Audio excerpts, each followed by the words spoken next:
What's up? What's up? Hope y'all having a beautiful day so far, man. Today we're gonna have one more discussion on the state of the wish fulfilled. How you are always in the state of the wish fulfilled. How you are the wish fulfilled of the divine, and how to drop the illusion that you're anything less. Interestingly, today has been one of those practice what you preach days. Right? I've been walking around, didn't really wake up in the best mood. Right? Kind of woke up on the wrong side of the bed, but. I'm trying to see. Today we still gonna get through this, all right? And why that is an important thing to state is because we all have down days, right? And on those days when you feel a certain type of way, do you honor yourself on those days? And when I say honor yourself, I'm talking about in two ways. Do you honor yourself enough to feel what you're feeling?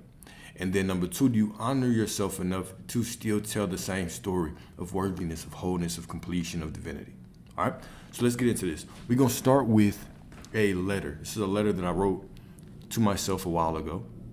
And I think we can all resonate with this. We can all resonate with this, okay? So insert your name. I'm gonna say my name, but insert your name, all right? Alexander, my sacred shadow, I see you now, not as the weak one I tried to outrun, but as the bravest part of me. You bore the unbearable, the ache of forgetting who we are. You wore masks to be loved, shrank to be safe, and still you carried the fire of truth through every night that tried to extinguish you. I judged you, abandoned you, but you were the guardian of my becoming. You held the pain that broke me open to God. And now I realize you were never the lost one. You were the keeper of the map. The brokenness you believed disqualified you was the very doorway to the divine. You were the perfect lens through which the infinite chose to awaken. And so I return for you, not in shame, but in reverence. I gather your hands, your trembling hands, your scared hands, and place a crown where you once carried burden. I no longer resist you. I rise with you. I will not waste what you survived. I will make it sacred. I will walk in the light you never knew you were. Speak the truth you long to hear, and receive everything we once only dreamed in silence. You are not my past. You are my foundation. And I vow with every breath to make you proud, not by becoming someone new, but by finally being who we've always been, the living proof that God does not create mistakes, only masterpieces awakening in time. We often will say things along the lines of God is made manifest within you and comes down here to experience the unfolding of itself, to understand himself as the creator. The deeper truth is that you decided to come down to understand the depth of yourself as the creator. And once we start to wake up to the fact that we are created in the image of the creator, we no longer run from past versions of ourselves. We no longer try to suppress our feelings and emotions and try to push away the versions of ourselves that got us to where we are right now. If you look in the mirror right now, everything that you desire is right in front of you. And it all can be made manifest in this moment, right?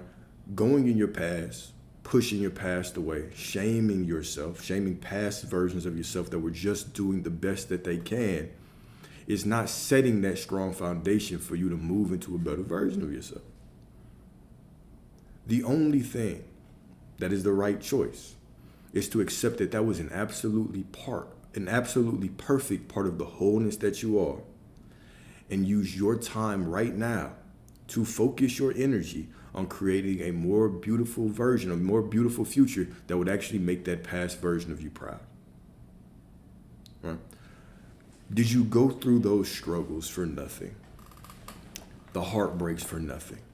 The loss for nothing? Did you go through them simply to revisit them in your mind and play the victim and have a negative outlook of the world? Or were these situations that you went through actually calling you into a greater version of yourself? Do you believe that the creator was accidental and did things by mistake and just put you in situations for no reason? Or do you believe that these things were intentional? This is the question to ask yourself, right? Those times that you feel down, those days where you feel a little bit out of the ordinary, right? Are these days that you give yourself an excuse to tell that sad story, to revisit that past and project that past into your future? Or do you give yourself the grace to feel your emotions but still remember the divine truth of who you are? All right, so this is what we're going to talk about. So the title of today's is You Are Already the Answer, Living from the Fulfilled State. So Jeremiah 33:3, call unto me, and I will answer thee, and show thee great and mighty things which thou knowest not. Call unto me, and I will answer thee, and show thee great and mighty things which thou knowest not. Remember, we talked about the translation of this, the original translation. And instead of showing thee great and mighty things, it was show thee fortified and, what was the other word? Inaccessible, I believe. Fortified and inaccessible things, which thou knowest not. This is a divine calling that says, when you get to those points where you don't know what to do, you can put your faith in something greater than yourself, knowing that that faith is going to open doors that are otherwise inaccessible to you. Okay? Beautiful quote by Kabir. You are seeking God with your lantern, unaware that he is the flame inside it. What is the lantern? You are seeking God with your lantern, unaware that he is the flame inside it. Remember, before you descend down here, before you incarnate here, what happens is you get a spark from the eternal flame. So walking around in all of us is a spark from the eternal flame. This is why, if you practice retention, people will call it the glow.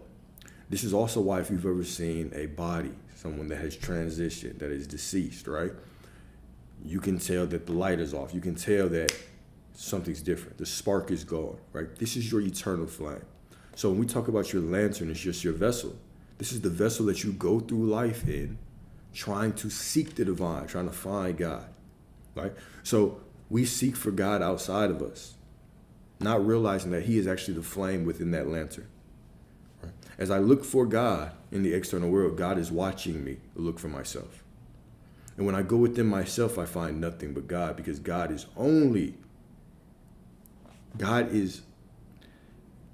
closer to me than he is to anyone, because God is within me. God is closer to you than God is to anyone, because God is within you. Point blank period. No one can be closer to the divine than you. All right? Next quote.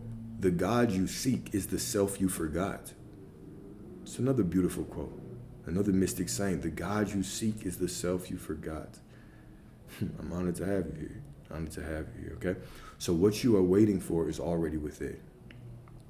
So many live as if their life is on delay, as if the answer is always one prayer, one breakthrough, one healed wound, one meditation, one affirmation, one visualization away. We're always casting off that version of ourselves to, I have to do one thing. Maybe I have to feel better. Maybe I have to embody it more. Maybe I have to do this more. Maybe I have to walk like this. Maybe I have to speak like this. Maybe I have to react like this. All of these things are casting the divinity of yourself into the future. You're making a declaration that I do not believe that I am in alignment right now, which you are. Okay? But what if I told you the answer is not delayed? The answer is never delayed. It is simply disguised. The thing you're calling in is not waiting for you to prove your worth. It's waiting for you to remember who you are. You are not separate from what you desire. The desire itself is a divine breadcrumb calling you back to your nature. When we say that, everything that you desire is within you. Okay, if it's within you, what it really means is it is you. And if it is you, how can you strive and work and reach to be something that you already are? Just by you striving and working and reaching, you are making the unconscious declaration that you do not believe that you are that thing. You don't believe that you are that thing. I said this in a video earlier. It was a very interesting comment. It was like, just because you walk with God does not mean that your life will be all good.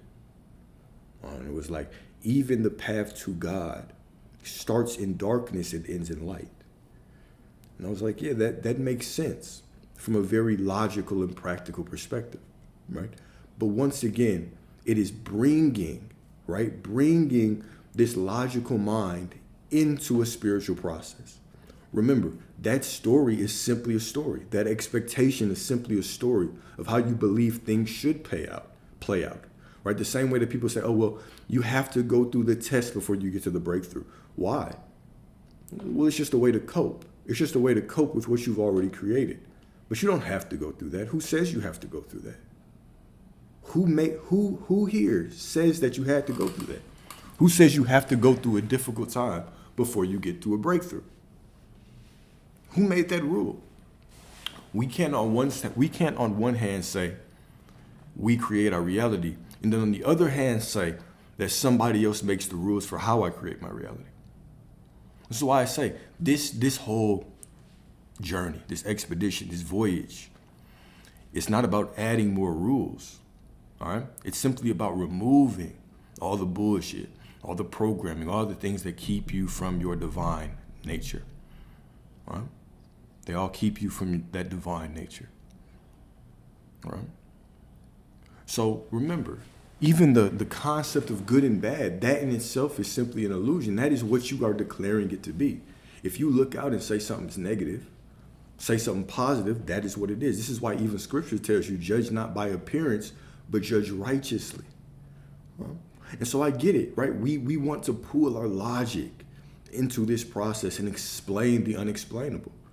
We want to have words and stories to explain all of it, but there are certain things that are just beyond the explanation of a human mind, right? Yes, that would make sense. That would make sense. Well, yeah, to get to God, I had to go through darkness. I had to go through some negative situations. Before I get to the breakthrough, before I get to the light at the end of the tunnel, I have to go through the tunnel. But once again, you don't have to go through anything.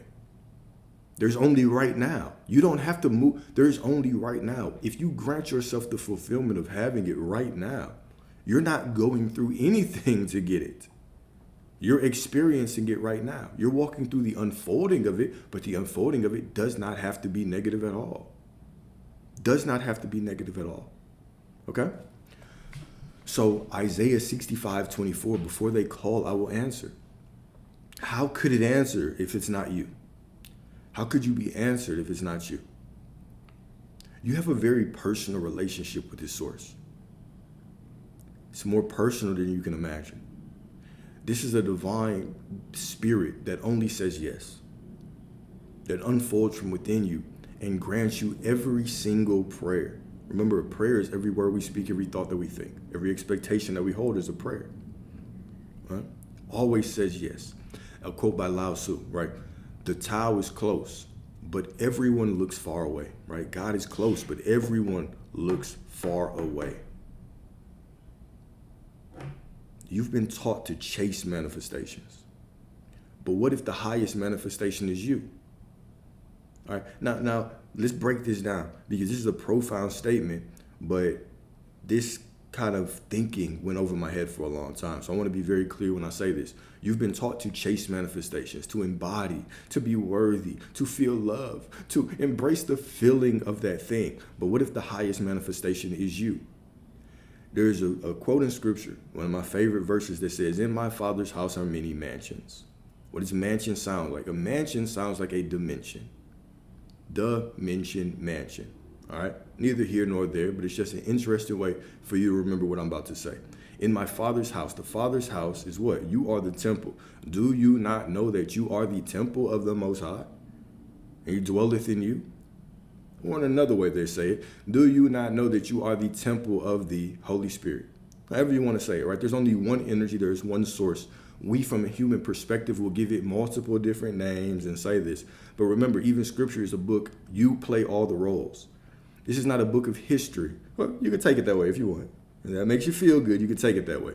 But you play every single role. You play every single role. So when we say that the Father's house has many mansions, you are the Father's house. And many mansions are the different dimensions within you. I want you to think about it like this. Within you, okay, every single version of you that has ever existed, will ever exist, you could ever imagine is already there. There are infinite versions of you within yourself. Infinite. Okay? Infinite. Anything you can imagine, you can have. The only thing you can never imagine is what? Not existing. This is the only thing that you could never imagine in your life. You can't imagine, you can't fathom not existing. It makes no sense to the human mind. It makes no sense to your soul. All right? So you can have whatever you can imagine. Now, anything that you can imagine represents a different perspective within you. A change of a perspective is simply a change of dimension. The change of looking at life as a miracle and looking at life like a burden is simply a change of perspective, which puts you in a different dimension, a different reality, okay? Hear that, okay? Hear that. So you're going through life and you can change perspectives at any time. Now, 10 years ago, you had a different perspective on life. And sometimes we look back at that old version of ourselves and we say, dang, I wish I would have done this. You don't know what you would have done. That version of you, with the information it had, with the experience it had, was doing the best that it thought it could do. Honor that version of you by blessing it as a perfect perspective of the wholeness of you. An absolutely perfect piece of you. We go back and we chastise and criticize ourselves, different versions of ourselves, one of the infinite versions of you, as not right, as negative, as bad, as this, as that. Guys, this is a perfect part of you. And that perfect version of you was tied to what? A different dimension where reality unfolded in a different way. But without that perspective, would you be who you are right now? This is why we sit around after we get dumped, cheated on, betrayed, right? And we sit there saying, man, God, why did this happen to me? Then you dust yourself off. You learn some lessons. You walk forward. You meet that divine person. And you say, man, I'm glad I went through that, because who would I be right now without that experience? Without that experience. So who is more important on your journey? The one you end up with or the one that broke you down? Who is more important? Well, they're both divine as hell. They're both God. Both of them are God. All right? So we can always, your perspective is going to create your reality. Your perspective is going to create your reality. All right? So you have been taught to chase manifestations, but what if the highest manifestation is you? Why I say this and why I go back to this, because think of your manifestation like this. You don't want that person. You don't even want that money for real. You want the person that you would be with it. And so now you think that you have to conjure up a feeling. You have to walk in some emotion. That you have to hold on to some embodiment, some vibrational frequency to get it, when that version of you is already you. It's already within you. And all you have to do is claim yourself as being that person. Wow. There is never a gap. There's never a gap between who you are right now and what you want. The version of you that has what you want. There's never a gap. But I'll tell you what there always is, or typically is. There is the illusion of separation. There is the belief in a gap. There is a belief in separation. There is this belief that that person is different than you. How could it be? That person is you. It's just you with a different perspective. That's it. It's you that tells a different story. They walk like you. They talk like you. They eat like you. They shit like you. They do everything like you do. They are you. It's not that when we're saying that you go in your visualizations and you get a glimpse of a different version of you, we're not saying that that is a different, greater version of you, even a higher self. Don't think of your higher self as some monk-like, Buddha-like being. This is you, just with knowledge of all your lives. This is it. This is you. You are your higher selves. All you have to do is change your perspective. You are already that person. The only thing that is keeping you from the life that you desire is that you refuse to believe that right now you're already that person. And you are. You already are that person, all right? So you've been taught to chase manifestations, but what if the highest manifestation is you? What if you are not supposed to get the answer? What if you are supposed to simply become it? All right? Here we go. There is a version of you that already holds the vision. That version is not out there. It lives in the eternal now, waiting to be what? Inhabited. Hebrews 11:1. You already know what I'm going to say. Hebrews 11:1. Now faith is the substance of things hoped for, the evidence of things not seen. Faith is the substance of the building blocks of reality, is basically what it's saying. Faith is what makes up everything. Faith is the substance of things hoped for, the evidence of things not seen. And what is faith? Is faith a feeling? Does faith mean you walk around and you never doubt? No. Faith means you walk around and you are faithful to the story. Faith is faithfulness to the story. I'm faithful to the assumption that I am that person right now, no matter how I feel, no matter what I say. What if I find myself thinking opposite? Then forgive yourself and remind yourself of the truth. Well, how do I have to react if I see this thing? What does it matter how you react? You already have it. Do you have it or do you not have it? See how those things contradict itself? You can't on one hand say, I already am that person. I already have this thing. I already have that person. And then say, how do I have to respond to this situation to get it? What? What do you mean? You already have it. Respond the best way that you can and remind yourself you already have it and go about your business. Well, how do I have to visualize? How do I have to affirm? You're not visualizing to get shit. There's no power in visualization. There's no power in affirming. Why are those things powerful? Because you are powerful. You're not doing, like, those techniques mean nothing. This is the pool of Bethesda story, right? Where everybody's gathered around the pool and they thought an angel jumped in the pool at a certain time of the day and all the crippled people would run to it and whoever was the first person to get in the pool would be healed. Biblical story of Jesus, right? Jesus walked up to the crippled man and said, do you want to be healed? He said, are you going to take me to the pool? Of course I want to be healed, but I have no one to take me to the pool. And then people step over me. You said, no, I'm not going to take you to the pool. It's not even what I asked you. I say, I've been having a bad day. You know what Jesus representing your I am awareness said? He said, yeah, you've been having a lot of those. You've been having a lot of bad days. You've been having a lot of bad days, huh? You don't need that pool. The pool is powerless. All you need is me. All you need is your awareness of who you are. That is what gives everything power. Do those things, but do them from the knowing of who you are. From the knowing that you are source, you are the divine, you are the creator. God is within you. You are inseparable. Let other people argue for their limitations. Okay? You are the source of all, the source of all. Right? So faith is not hoping for something in the future. And then let me circle back. Because what does that mean? We talk about that pool. When they thought an angel dipped itself in the water and that's when the water was stirring, what does that mean? What does it represent? It represents you doing visualizations and affirmations and looking out in the external world and hoping it changes. Hoping it changes for you to have faith. Hoping it changes to give you proof that you're doing it right. That's what that means. Waiting on everything in the external world to tell. How can the external world tell you who you are? You tell the external world who you are, and the external world changes. If you're looking for validation out there, guess what you'll get? A whole bunch of more opportunities to look for more validation. This is why you have these problems. This is why you'll say things like, I've been affirming for this long, nothing's happened. What does it mean if my manifestation hasn't? What do you mean it hasn't come? What do you mean it hasn't happened? Do you have it or not? You're the one saying that you don't have it. You are the one saying you don't have it. You are the one saying it doesn't work. You are the one making up that story. Right? It's always very simple. And this is why, awareness is so important. Consciousness is so important, right? Consciousness is so important. Why?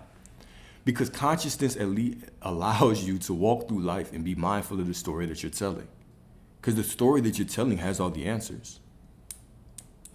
Right? Me telling the story that, man, look, I can always get my manifestation. It always rolls in. But I struggle to keep it. What is that? That's a story. That's how I'm describing reality.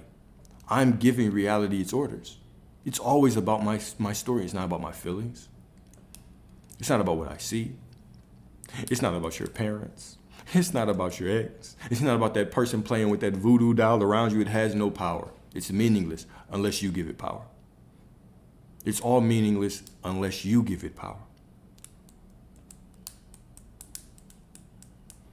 Let that sit. Let that just, sit in your spirit for a little bit, all right? Another quote by Octavia Butler: all that you touch, you change. All that you change changes you. Cool. You are the vibration of your answered prayers, right? You are the miracle you've been searching for. You are the Savior you've been praying for. You are everything that you've been looking for. You are the answered prayer that you've been begging for. This is why even in scripture, what happened when all the Israelites were complaining, and Moses started praying to God, hey God, look, what do I do? And God said, what are you praying to me for? Just go. What the hell are you praying to me for? Just go. Simply walk in faith. Have I not given you everything that you need? This is why that story of the Egyptians or the Israelites leaving Egypt is so powerful, especially from a metaphysical sense. It's a masterclass on manifestation. You got the wilderness experience. It's got guys showing you seven miracles, and the Israelites still get out and complain and say, I want to go back to slavery. Moses praying to God, and God saying, what are you praying for me for? Just go. Just go. And then when the Israelites finally get into the water, what happens? They walk in the water, gets up to his knees, nothing happens. His waist, nothing happens. His chest, nothing happens. His chin, nothing happens. It's not until the water's above his nose, he can't breathe anymore, then boom, water splits, and now they can walk. Now they can walk. Interesting, right? This is a purely metaphysical story of how you are supposed to walk by faith, not by sight. Purely. Right? Even God showed it to Moses. And when Moses said, what do I call you? What did God say? I am that I am. Blank check. I am that I am. I am whatever you say I am. I am that I am. I am all that there is. You can't put a definition on me, right? Remember, I am. That is all that you are. Whenever you say I am, you are declaring yourself to be all that you are, right? Anything after I am, that still limits you. You're infinite. So even I am prosperity is a limitation of all that you are. But that's not the problem. Where's the problem is when we start using God's name in vain. And we start saying, man, this shit's not going to work. These women ain't shit. These men can't get right. I just can't seem to do this. This is when we miss the mark, right? This is the quote unquote sin, the missing the mark. When we start using God's name in vain, we start decreeing ourselves to be anything less than divine. How could you be anything less than divine if you are the temple of the Most High? How?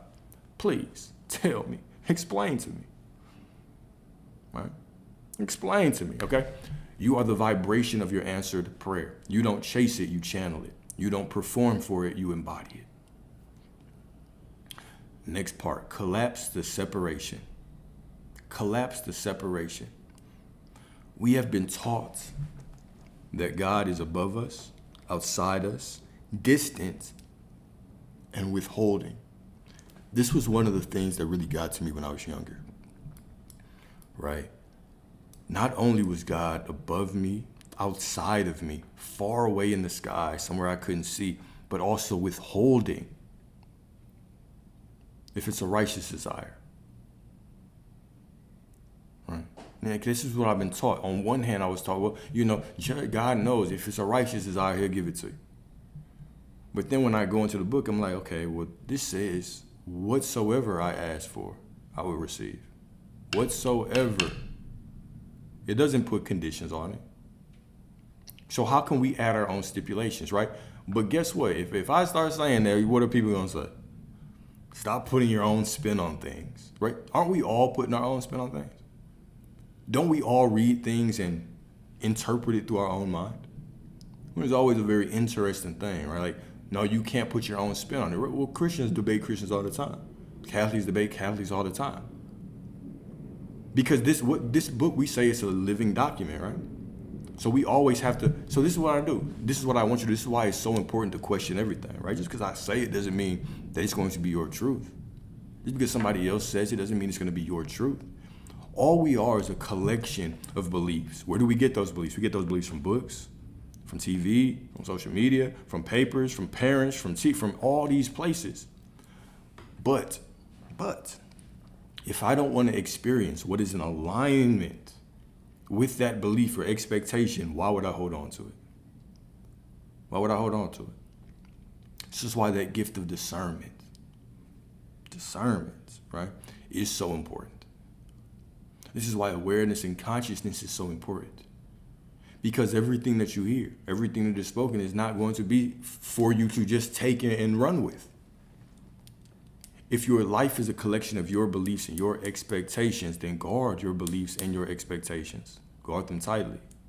Be very mindful of them. Honor your word, right? Life and death is in the power of the tongue. And those who love it will bear its fruit, harvest its fruit, reap its fruit, have something with its fruit, right? Life and death is in the power of the tongue. Okay.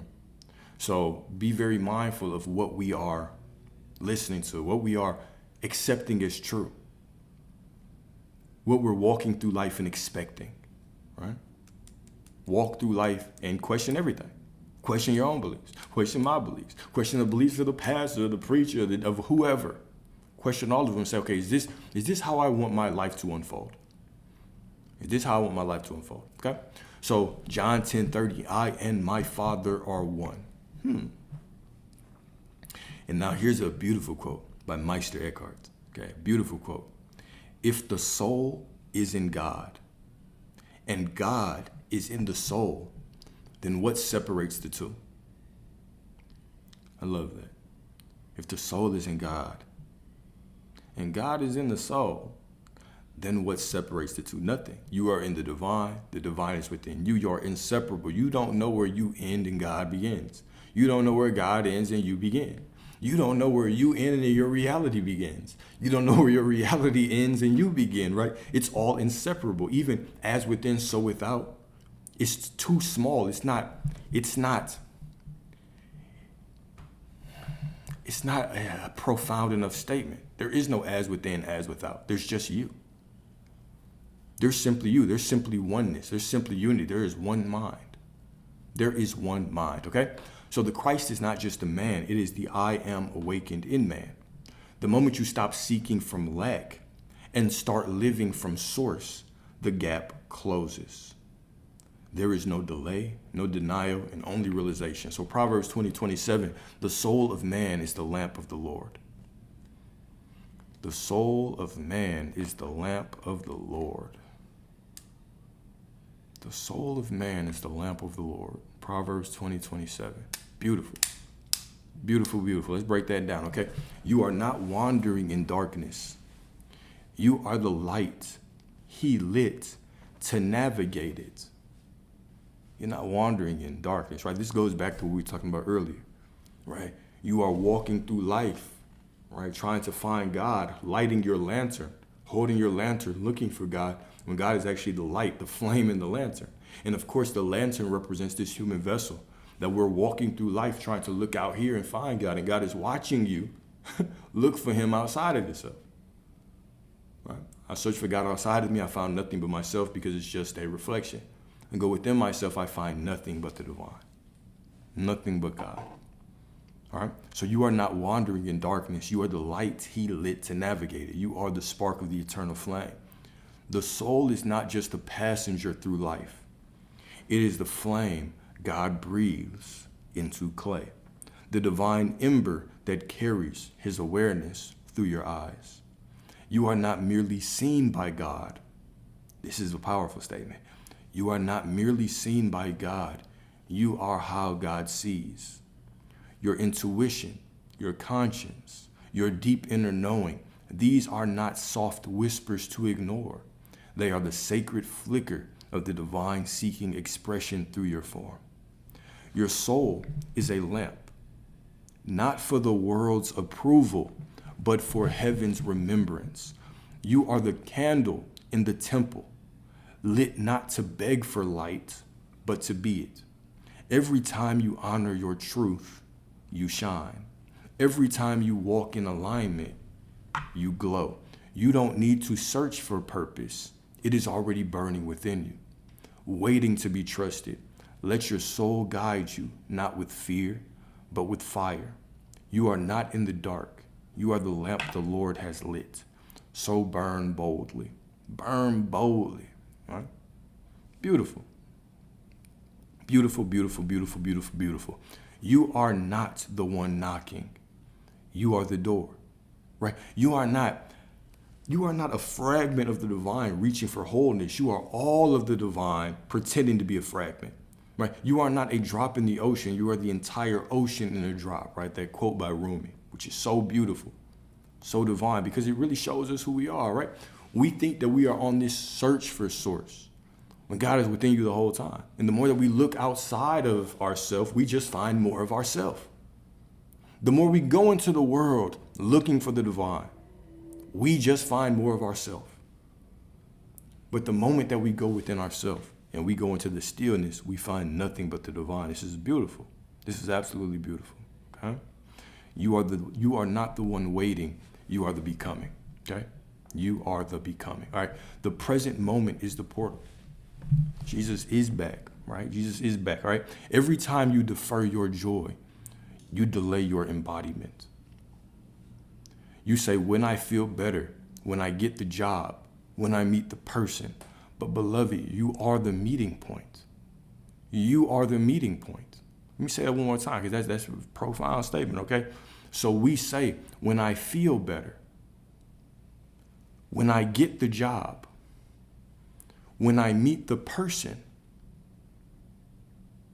right? This is what we say. When I feel better, when I get the job, when I meet the person, when I affirm like this, when I visualize like this.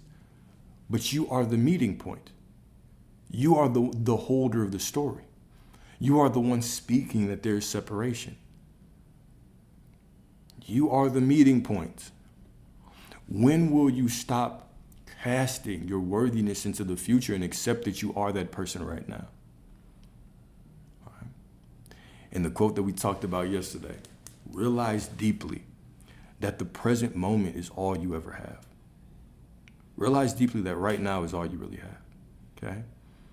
Every heartbreak that you've experienced, every deep moment of bliss that you've experienced, right? The happiness, the joy, the sadness, the pain, every experience of life that you have went through, you've experienced it in this now moment. This is the only thing that exists, right? This is where divinity and your soul meet. Okay, this is where eternity and time collapse into you. You are the intersection. You are the intersection, okay? And then a quote from A Course in Miracles, you cannot find God in the future. God is always now. Always, always, always, always. Ask away, ask away. The present moment is not the waiting room. It is the throne room. Sit in your sovereignty. Speak from fulfillment. Decide from embodiment. This moment is where miracles are born, not because the stars align, but because you do. You're not waiting for the stars to align. You're not waiting for divine timing. You are divine timing. You're divine timing. It's divine timing because you say so. Because you say so. Because you say so. All right? The present moment. Oh, I already read that. Okay, who you are is the manifestation. Who you are is the manifestation, okay? You keep asking, when will I become what I desire? But the deeper truth is this. Your becoming is simply the unveiling of what has always been. But the deeper truth is this. Your becoming is simply the unveiling of what has always been. Matthew 5:14, you are the light of the world. You are the image of God remembering its reflection. You are the echo of I am, returning to source through form. The dream doesn't manifest through striving. It manifests through identity. Embody the version of you that knows it is already done because it is, because you are. It is and you are. It's already done because you are already done. The journey of manifesting is already done. Guess what? Guess why? Because you are already done. Okay? You are already whole, complete, worthy, love, fulfilled, prosperity, abundance, every aspect of source. You are already there. You're already done. Even God said, right? It's done. Creation is done. It's finished. You're not on a search to be more whole and be more worthy. You couldn't. You couldn't. You're already made in the perfect image of the Creator. You're already the wish fulfilled. Instead of striving for worthiness, right? Simply go to that divine truth within you, that you've always been that. You've always been worthy.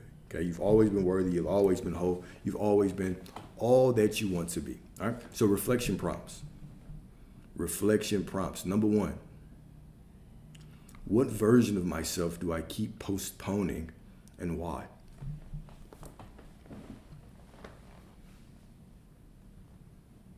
What version of myself do I keep postponing and why? Right? What am I casting off to the future? What have I not accepted that I am worthy of right now? Where am I telling the story of lack? Where do I believe I still need to work harder to be in alignment? I need to feel better to be in alignment, right? These are powerful questions because when you really confront yourself with it, are you truly walking in the absolute knowing that right now you always are already exactly who you need to be to get exactly what you want?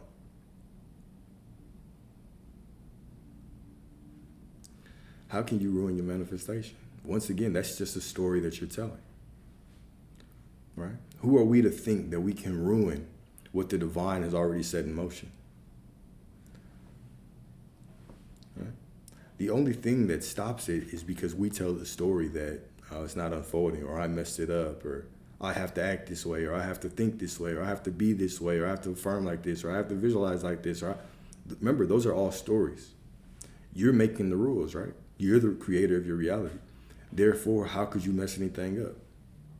No matter how you feel, you are perfect. I am that I am no matter what. I am perfect no matter what. I am prosperity, wholeness. I am the divine match for everything that I want no matter what. Right? Simply change your story. Number two, what would change if I truly believed the answer was already within me?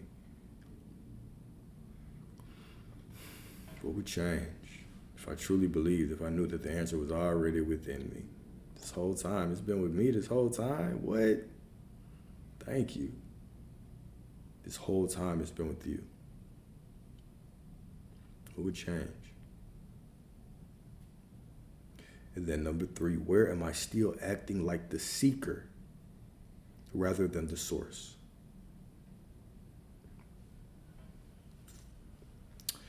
What about exercise?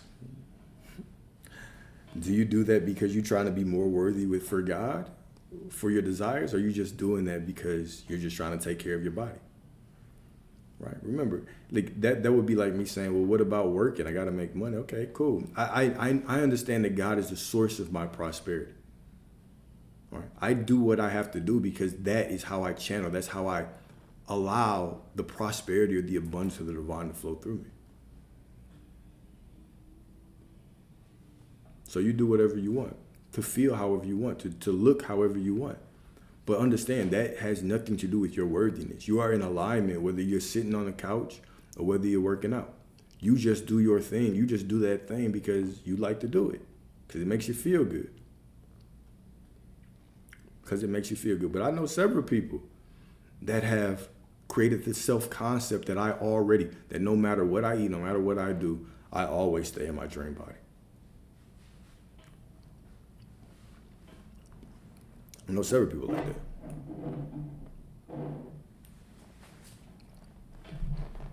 We all know somebody that no matter what they eat, they look right. So once again, that's simply a story in our mind. Now, I'm not going to say don't work out because myself, I believe in exercise, but that is my belief. There's other people that don't, but they still walk around looking all right. Right? It's just a story. It's my belief. It's my expectation, right? Don't argue for your limitations. You can look around. Even with money, right? We know people that make hell of money that don't do shit, right? There's people rich right now off of feet pics, taking pictures of their feet. So we really gonna sit here and say that, oh, it takes hard work to get whatever you want? Of course not. We know that it's not true, right? You could just be blessed with the genetic lottery and make some money. You could be blessed with whatever. And you can change your appearance by your beliefs as well. right? And looks isn't even looks aren't even all that, because we can all name people that are in our life that I know a couple dudes that I might not think they're attractive, but they can get whoever they want. And they constantly prove that over and over again because of their confidence. Right? Life is about your story. Life is about your story, right? If you were walking around and you had a twin and y'all told exactly opposite stories about life, about how life was, you would have different experiences. If one of you believed in working out and the other one believed that, hey, bro, it doesn't matter what I eat, I'll never gain weight, my metabolism always high, whatever, y'all could do the same thing and have two completely different experiences in life. Y'all could both get what you want based on your expectations. All right. I could walk around thinking women ain't shit. I could have a twin brother that thinks women can't get enough of his ass, and guess what? Our life is gonna reflect our beliefs very quickly. So it's always about our story. It's always about our story.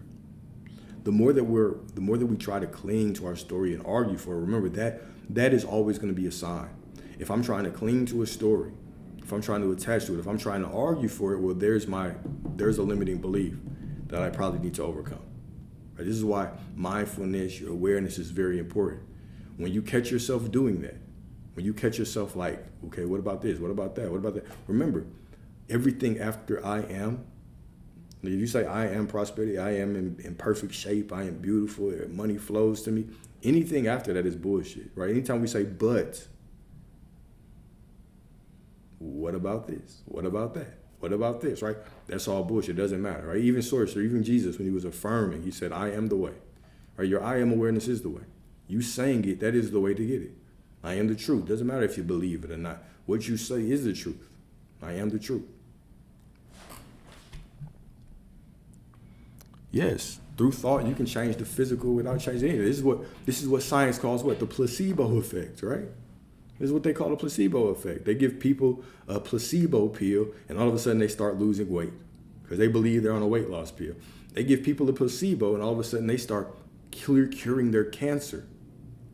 They start curing their cancer because of their mind. We did a whole discussion on the placebo effect. We did like 10 studies, right? People have knee problems, and half of them get a real surgery. The other half, they don't do shit to them. Everybody improves. How? Because of our beliefs. Yep.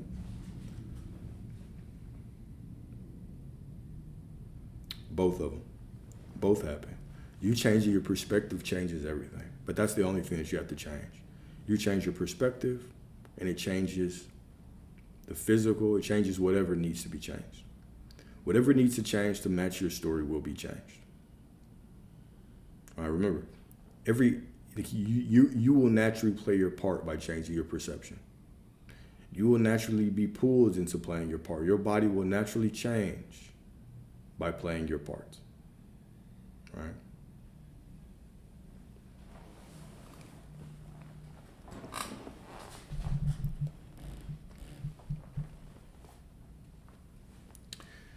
All right, how to embody the version of me who is with SP. Some say act as if, and some say think as if.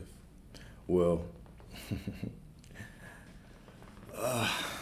remember, you make the rules, okay? So the most important thing for you to understand is that it is your declaration, right? Thou shalt decree a thing and it shall be. It's your declaration of what reality is and how reality is that determines what you actually receive. So the moment that you say, it's mine, I already have it. She's with me, he's with me, whatever the case may be. The moment that you say that, it is done. The only person that can stop that is you. Right? That's the only person that can stop it is you. All right? So now my only job is, if I have it, now I know that from where reality is today to us being together, reality has to change. So everything that is I see as a change is proof that things are happening. If I don't see a change, it is proof that things are just changing in the background. So this is all embodiment is. When we talk about embodiment, frequency, let's not make this mystical. What is a frequency? What's a vibration? What is truth? What is belief? What is conviction? It's my refusal to tell a different story, no matter how I feel. I don't have to walk around acting like I have money if I don't. I have to walk around spending money I don't have if I have it.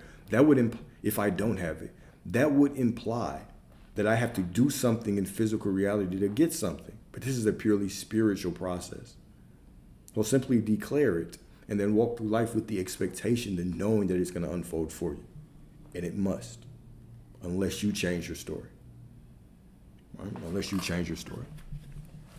And in my perspective, the optimal perspective to have is I am source, right? So everything that is likened to God must flow through me and must reach into every corner of my life. Right? That would be the optimal perspective. And yes, you can change whatever you want. You can change whatever you want.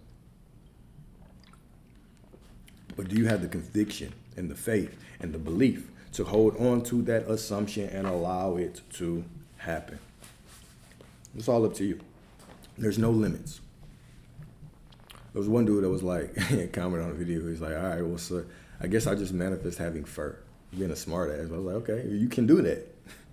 You can do that. I get it. I get the joke, but you can do that. There are people walking around with fur.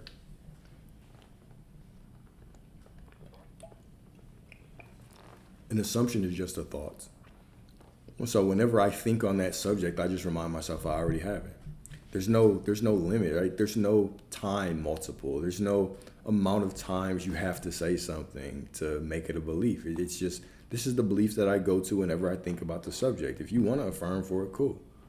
Right. If you want to have a couple, remember your word is your weapon, right? So if you want to have a couple assumptions or a couple affirmations in your back pocket, so every time you think of the subject, then okay, have those affirmations and you use that as your weapon. You use that to cut through reality whenever necessary. But I mean, it's not a prerequisite. Remember, your affirmations, your visualizations, those things are not requirements. People just said that, or people have given us those things because why? Because that's the way that they found source. That's the way that they found source. The same way that the way that I found source was simply through my speech, simply through my speaking, simply through my inner dialogue is how I found the divine, right? But whatever process you do, okay, it's cool. What is the most important thing in all of these? It's the faith. It's the knowing that because I do this, this is what reality must be. So don't put your faith in the process. Put your faith in yourself. Don't put your faith in the process. Put it in yourself. You are the engine in the car. Without the engine, nothing works.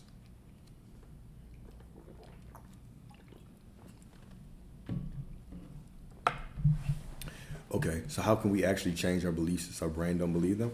All right, well, that would be the assumption that your belief is a feeling. Right? Like, what do you mean your brain doesn't believe them? Like, if you say something, what all the belief is a statement of how you believe things are. And so if I make a statement, whether I believe it or not, that is how it plays out. What are most beliefs in? Beliefs are just repeated statements over and over in your mind. This is your dominant thought. When I see something and I assume this is how it's got to be. It doesn't matter if I want it to be that way or not. If I speak that, that is what it is. So reality is always out picturing my internal dialogue. So it's not about making your brain do something or accept something or you have to reprogram some mysterious subconscious. There's only one mind and there's only one moment, the right now. The right now is the only moment. It's the only moment that matters.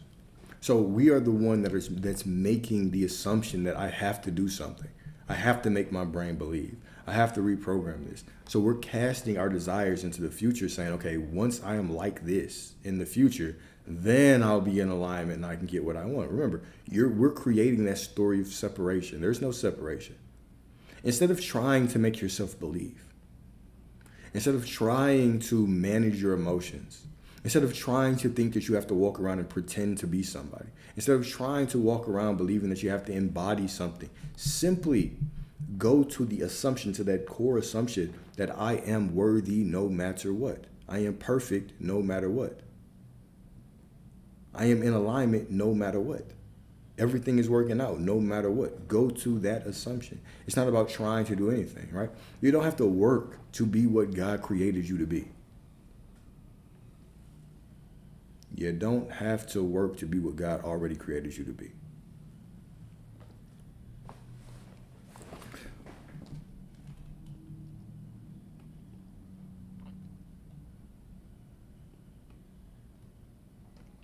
Yeah, faith without works is dead. But what is the works? What is the works, right? Because even, scripture, because we say that, right? But what is works? We have to understand what works means, right? It doesn't say, thou shalt beggeth for a thing, and the more you beg, the more you will get, right? It says, blessed is he who believes before he sees. What is the work? The work is believing before you see. The work is staying faithful to the story.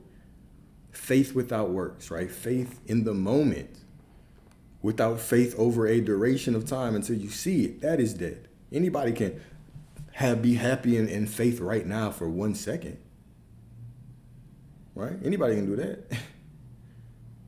But who are you when the circumstances don't look right? Who are you when your feelings, when you want to use your feelings for an excuse and you want to tell the story, oh, because I feel bad, I'm not in alignment? Who said that? You're the one who's making up that assumption that just because you feel bad, you're not in alignment. You're always in alignment because God is within you. How could you be anything less than alignment? The only way you can be out of alignment is if you pretend to be something that you're not. Alignment, worthiness, prosperity, being divine is your birthright because God is within you. The only person that pushes you out of alignment is your story. It's when you start making excuses saying, okay, what if my feelings are like this? Well, what if I have to work? Am I not working hard enough? What about my visualizations? What if my brain doesn't believe it, right? Remember, these are all just excuses. These are all just arguing for limitations, arguing for separation, arguing for separation and limitation. And you have none. You have none, huh? Your faith is the faith is the substance. And faith is simply I refuse to tell a different story. I refuse to tell a different story. Right? Do you think we all manifested negative things to come out stronger? Yeah. But we can define, remember, you already know what I'm going to say when we say negative, is that how is the real world pulling you out? That's another story that you're telling. The real world isn't pulling you out. You're saying that the real world is pulling you out. Nothing can pull you out of alignment unless you tell the story that it is pulling you out of alignment. You're always in alignment, no matter how you feel. It's not about feeling. It's about story. And when I think of negative and positive, right, do I think we all manifested negative things to come out stronger? I don't believe in negative. I don't believe that anything is not for me. Right? Now, I could look from my human perspective and say something's negative because I don't like it in the moment, but I don't see the bigger picture. So because the source within me is all good, it must be working out for my benefit. So yes, I do believe that we can go through situations that do not look favorable because they give us greater perspective, greater strength, greater power. They give us experiences that we can fall back on later on in life. Yeah, I believe that for sure. Absolutely. I feel like you knew I was going to answer like that.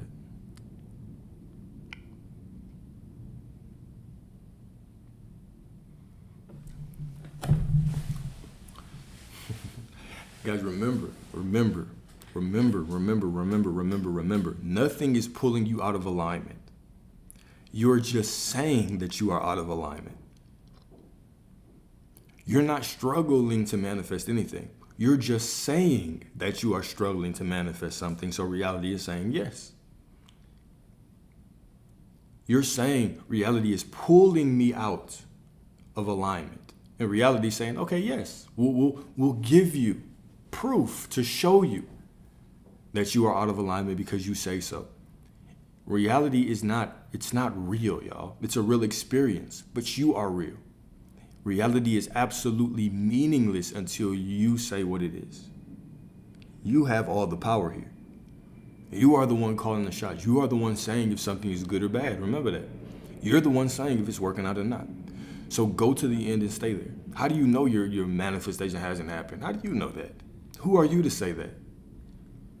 This is the story of Job that we broke down, right? Where even in the end, God, when he shows up, he doesn't console Job at all. He says, were you here when I created the galaxies, the stars in the sky? Could you even start to create a star?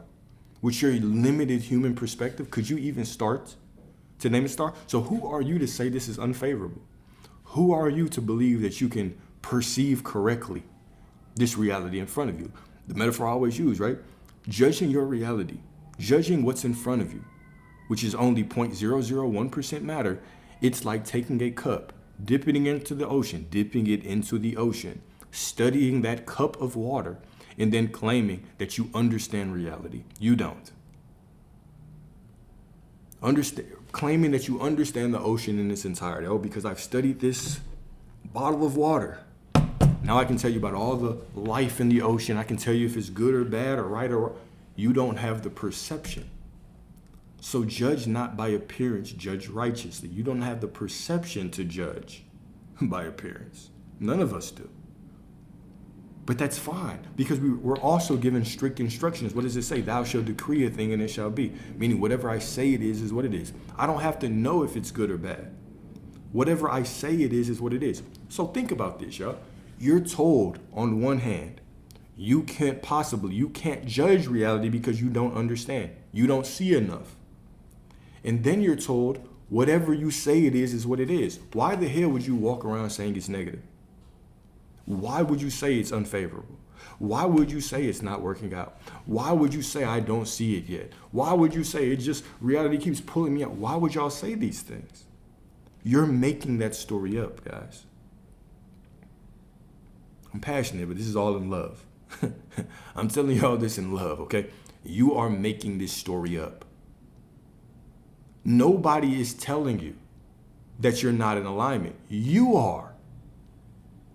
No one is telling you that your feelings pull you out of alignment. You are. No one is telling you that the situation is unfavorable and it's not working out. You are. You're telling the story. It's you. It's your, it is your fault when things go right. It is your fault when things go wrong. There is no one else. There's no one else creating for you. No one else, all right? Thou shalt decree a thing and it shall be.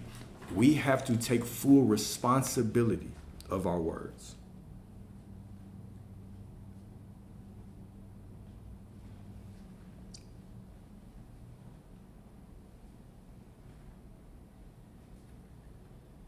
We have to take full responsibility of our words and our stories because that's reality. Remember, you are reality. Everything outside of you, meaningless, but you are reality. What do I do with people who don't really see life like this? I meet them where they are. I'm not walking around trying to change everybody's mind. That's exhausting. Why would I do that, right? And that's also me making the assumption that my life, the way that I believe, is better for that person than their belief. I don't know what they have to go through. I don't know what situations their soul is trying to put them through. I don't know what their soul signed up for, right? I can meet them where they are. Yeah, I can give them my perspective, but I don't give them people my perspective to change their mind. But if you ask a question, I'm going to answer it thoroughly. But I'm not walking around here trying to jump on everybody's live streams that are talking about something different and telling them what the truth should be and what they should believe. That's that spiritual ego right there.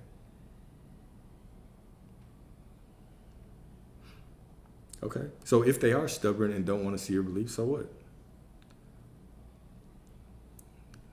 Why is that a problem? Why is that a problem? And then also, let's say that it is a problem. Okay, let's say that it bothers you. You're telling the story, right? You're the one who says that they're stubborn. Because you can't really see what's in their mind. You can never all right, let me put it like this. You can't tell me what someone else is thinking. You can only tell me what you believe they're thinking. But what you believe that they're thinking, guess what? Your beliefs create reality. So you can never tell me what somebody else feels about you. You can tell me what you believe they feel about you. You can't tell me what anybody else believes, what they think. Here's another wild one. Here's another wild thing. We can't even talk about what past versions of us were thinking because we're not them anymore. That version of you saw reality from a completely different vantage point. That's why they did what they did. And when they did what they did, maybe they were nervous at the time, but they did it because that was the path that they just chose to go down. Of course, we think that we would do something different because we don't have the same perspective. So we can't even judge past versions of ourselves properly, let alone anybody else outside of us. let alone anybody outside of us. All right? So if it's people that bother you, right, and you want to change them, then hold on to the perception that they are open-minded. And your needs are always met. Your desires are always met by them. They're always open to hear your perspectives. Right? And what if you found out that you were right and they were against? Well, okay, you just confirmed your belief. That shouldn't be a surprise. That's what reality is. That's what reality is. Reality is your beliefs. You are reality. Like, we act like we're surprised. This is why we'll get into relationships, right? We'll be like, oh, man, I just knew they were cheating. It was my intuition. No, it was your delusion. It was your delusion, your beliefs, and your expectations that were made manifest in that person. When you're we're not, I want you to think about this. The people that are closest to you in your life, people that you know, you have beliefs and expectations about all of them. And rarely do they surprise you. Very rarely do people just surprise you. Typically, when they surprise you, it's because you expect a surprise. It's because you expect it. You have expectations about people. You know who to go to and be like, this person's going to react well if I say this. You know who to go to. And you're like, oh, this person, I'm not going to actually go to them because I know they're going to trip. You already know. You have your expectations of people. So how come, why do we act so surprised when our beliefs play out? If you want to change your reality, change your perspective.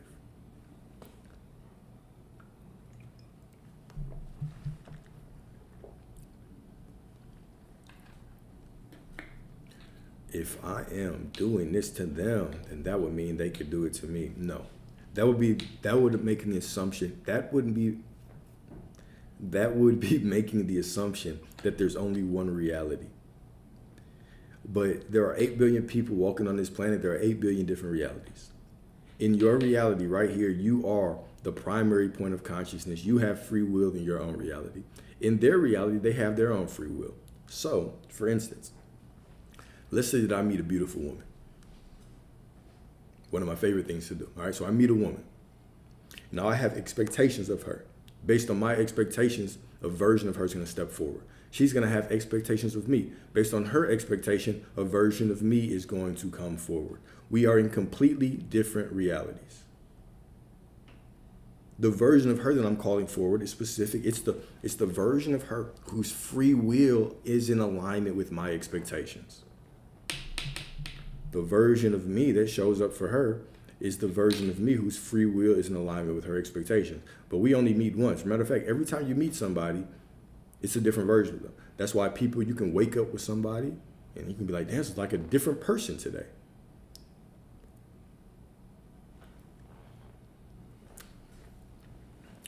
It is trippy, but it is. It's one of my favorite things, my absolute favorite things, right?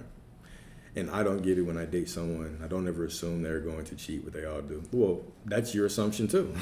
Your assumption is that they all cheat, right? It's your dominant assumption. You might not have the assumption that this person is. You might hope that this person is different, but your assumption, because you just stated it, is that they all do. So none of us are exempt from this rule, right? We are the one who say that, right? I've had that difficult conversation with a lot of people where they're like, well, I never expected this person to cheat. I'm like, okay, well, do you expect men or do you expect women to cheat? Well, they all do. Okay, then. Well, there it is. That is your expectation. But see, you couldn't even say that they all did without that. You can't tell that story. You can't tell that story if that's not your expectation. The different versions of people. Of course I can. But we change our perspective, everything changes, right? Yeah, I can talk about the different versions of people. So imagine this, right? Let's think of reality like this.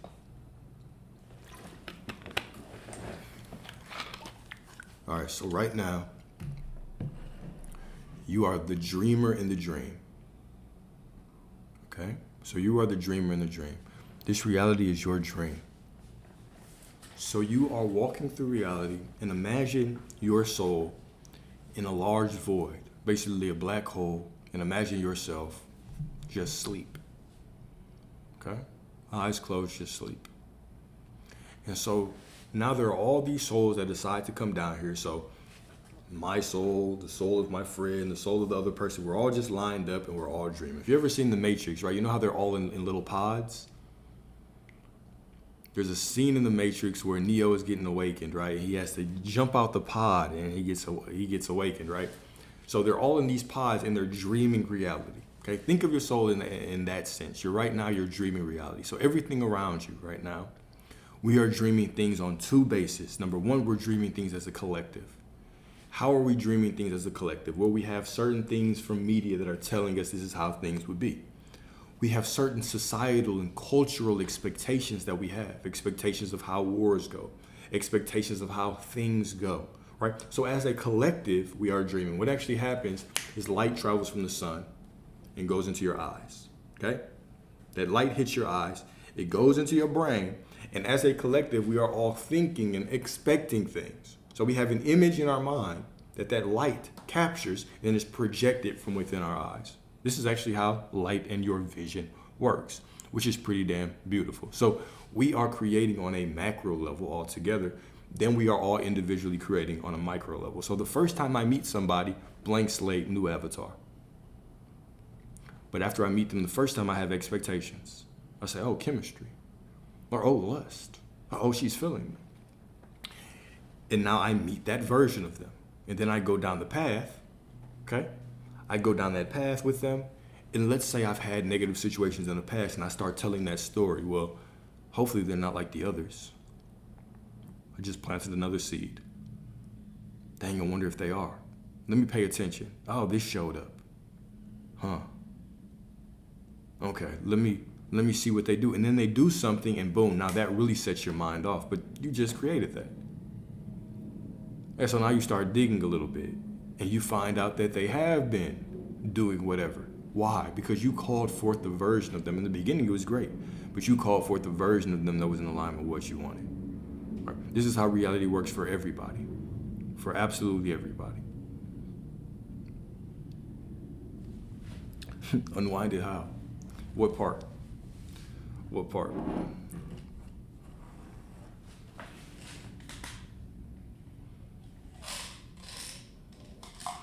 No. So that's like saying, how could we manifest world peace, right? It's going to take much more than one person to change the reality for everybody, right? This is a collective. This is a collective as well, all right? This is a collective. So as a collective, we are all creating what everything looks like, what the government is like, what the sky looks like, what the stars look like, what all those things look like. We're all creating that together. So when you're creating on a micro level, you're creating your experience. You're creating what things impact you and what don't, right? If I see evil in the world, right, let's say that the news is saying a bunch of stuff about whatever the case may be. Let's say they're talking about COVID and everybody's got to get shots or whatever, and they're showing the stats of everybody passing.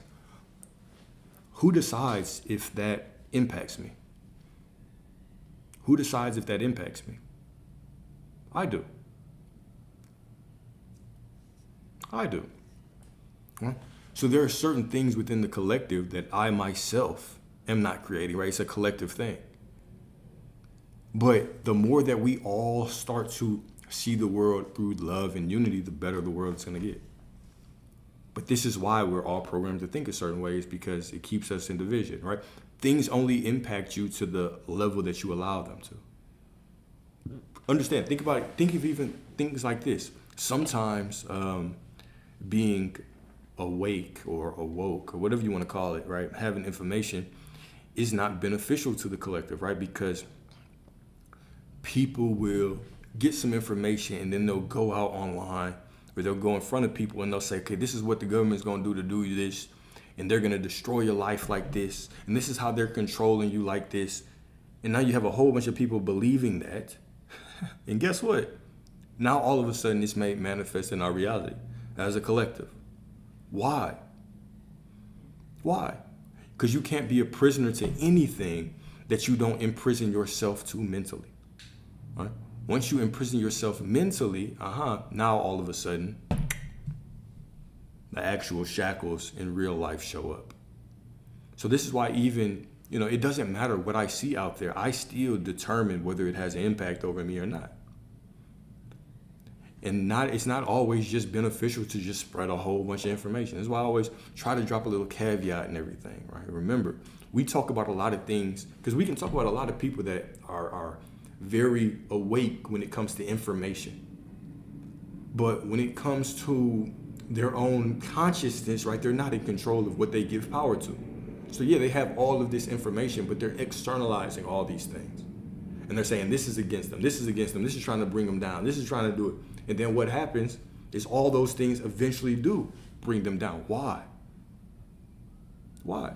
Because they made themselves a prisoner to it mentally before it could actually happen in their physical reality. Mm-hmm.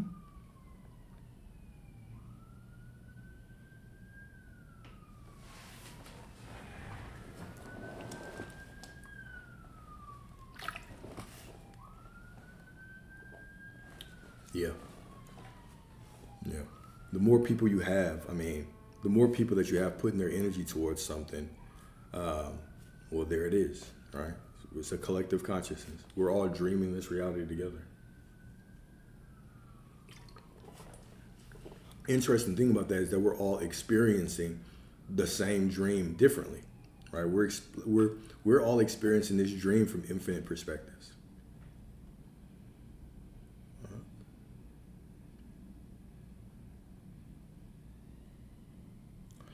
The purpose of dreaming in this life could be a whole bunch of things.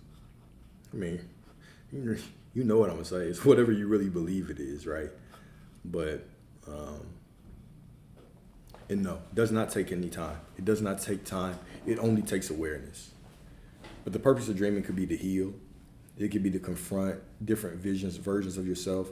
One of the ways that I used to explain dreams, and I still kind of explain it like this, is that everything in your dream represents a different aspect of your subconscious. So the same way that everything in your reality represents an aspect of your mind, everything within your dream, it also represents a different aspect of your subconscious. So it's not that you're confronting certain people or different people, you might be confronting different versions of yourself, right? So for instance, if I have a dream where everybody's trying to create a reality that they want and it looks chaotic, well, what is that saying? Am I saying that that's my belief, that maybe there's limitations that I believe I have on creating my reality? Maybe I don't believe that that's actually the good. Maybe I don't believe in the inherent goodness of people to have power. But of course, I'm projecting right now, right? This might not be what it actually means to you. I'm just saying that this could be something that is being played out. So your subconscious mind is always trying to give you opportunities to confront yourself and heal, right? And do more work to improve in this reality. And dreams are one of the best ways that you can get to that point. Now, how you take those dreams is up to you. Like I said, yesterday I had a dream. My dream played out in reality the next day. I had a dream that I was in the market. I was in lawns. I went to the bathroom. My stop loss got blown through and I lost a bunch of money. Guess what happens? I forgot about that dream. The moment that I got in the trade, and that exact thing played out. When I talked about yesterday, right? So your dream is, but then I also gave it power because I was the one who was like, fuck, I hope that shit doesn't happen. But I was already worried about it. I wasn't very mindful about it. Right? I should have just been like, no, it's not going to happen. Or I could have just been mindful and said, okay, well, I'm not going to trade today. Either way, I still have full control. It doesn't have power over me unless I accept it, right? Nothing has power over me unless given from above. So, boom. I wouldn't call that intuition. I would just more so call that, like, remember, right, y'all, whatever you see, right, if you identify with it, that is when it happens, right? So you can look at a movie and see a movie and that doesn't happen in your reality, even though it becomes part of your thoughts. Why? Because you don't identify with it. If you go and somebody reads you your tarot cards, somebody does a tarot reading on you, why? Why is that real? Because it's energetically tied to the version of you that you are right now, but you have the choice. You can choose to walk in that same energy and allow that reality to unfold, or you can reject it and change. You always have the choice. Who is the one who gives that zodiac sign the power? It's you. You accept it. You say, this is my traits. You're right. This is it. Or you say, no, I'm going to transcend this. I'm not going to live within this label, within this narrative. Boom. We are the ones who do that. And to answer that question, does it take time? No, it only takes right now. You simply have to make the decree right now. Right? It never says, thou shalt decree a thing until the subconscious mind is reprogrammed, and then it will be, right? It says, thou shalt decree a thing and it shall be. Remember, we're not doing anything to convince God. God heard you the first time. We are just repeating things because we don't want our ego to get involved and start telling the same story of things that we don't want anymore. And why are more people waking up and not really knowing what to do next? I mean, I have my own opinions. So that's such an interesting question, right? I think that the path to waking up, the path to getting information is so individual. It's so different for each individual that even the concept of not knowing what to do next is a powerful place to be. Because where would you be if you started having these questions about reality and then you just went to one specific person or one specific outlet and they just told you what they thought, instead of you not knowing what to do and actually going down the road and picking up information from a bunch of different places and perspectives, right? Kind of building up your mental warehouse. Because even that journey of not knowing what to do next, that's what strengthens your intuition as well. That's what allows you to follow that path of what you are called to actually get that information, right? Seeking, you'll find. So once we start seeking, all of a sudden the doors open up, we end up where we need to be. We question things, we grow, right? There were a lot of things when I was first coming into this space that I did believe in and now I don't believe in, that I thought were extremely powerful that now I'm like, oh, that was a limitation for me. But that might be the opposite for somebody else. So I think coming into information and starting to go down the path of find it is always going to be powerful. And you can definitely find a lot of power in not knowing what to do next, right? Like you said, we all have to decide.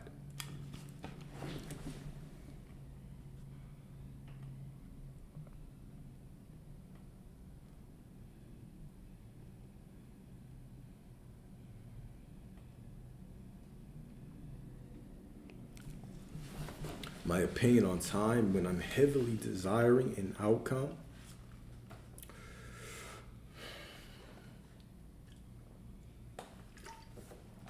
I could give a bunch of answers. This is how I'll answer it today.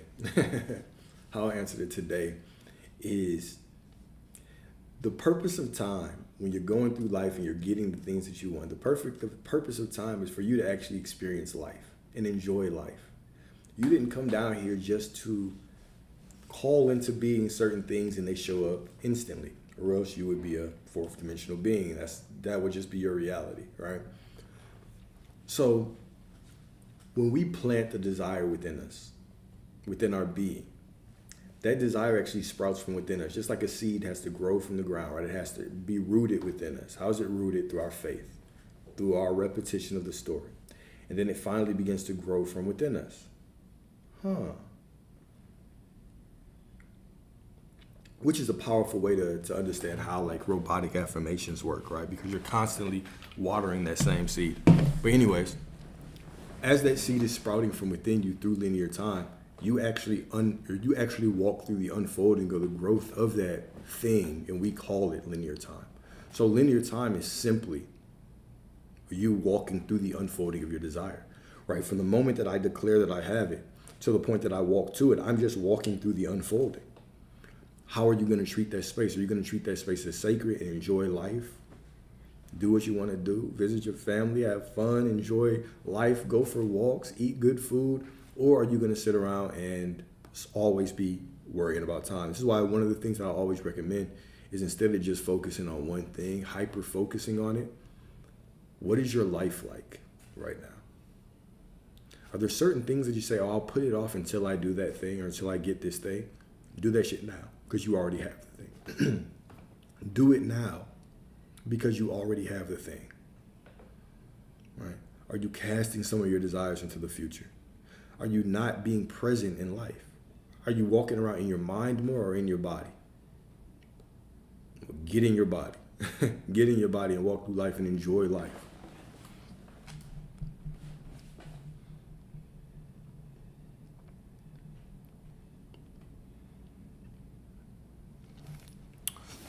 My opinion on tattoos?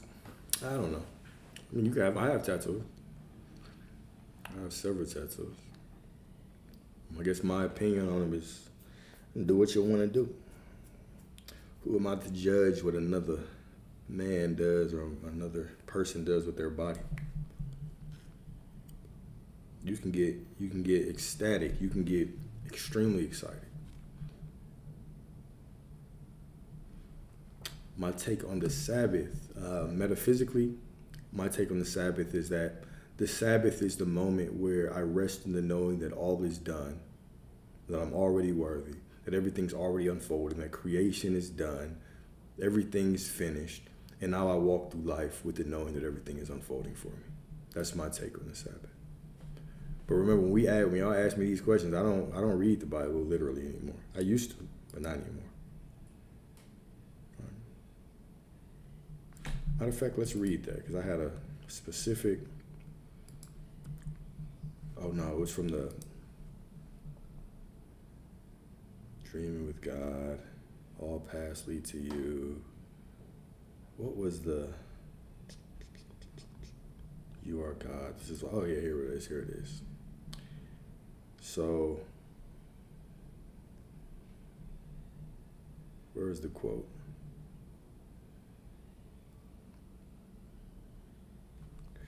Here's one of the quotes, right, that I put. The Sabbath is not a calendar day. It is a state of being where I rest in the authority of knowing that I and the Father are one. And from that place, I speak reality into order. Right, that was one. And then another one. Okay, so this was actually one of my favorite things that I wrote recently, right?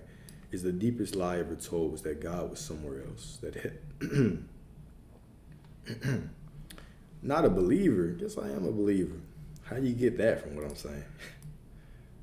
So that I'm not a believer. The deepest lie ever told was that God was somewhere else, that heaven was far, that holiness was reserved, that power was earned, but that lie had a name, which was separation, right? It wore a robe, held a scroll, and told the Christ not to heal because it was the Sabbath. But what is the Sabbath if not the moment I stop striving, if not the holy space where I remember that all is already done? When I dwell in that remembrance, miracles are not worked, they are revealed. Not because I ask for them, but because I finally stand still long enough to know I am the miracle. I thought those were bars. I just needed an excuse. I appreciate that. I just needed an excuse to go back and read that again.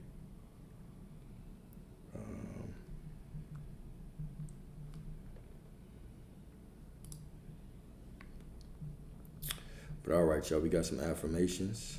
Yes, those are my words. All right.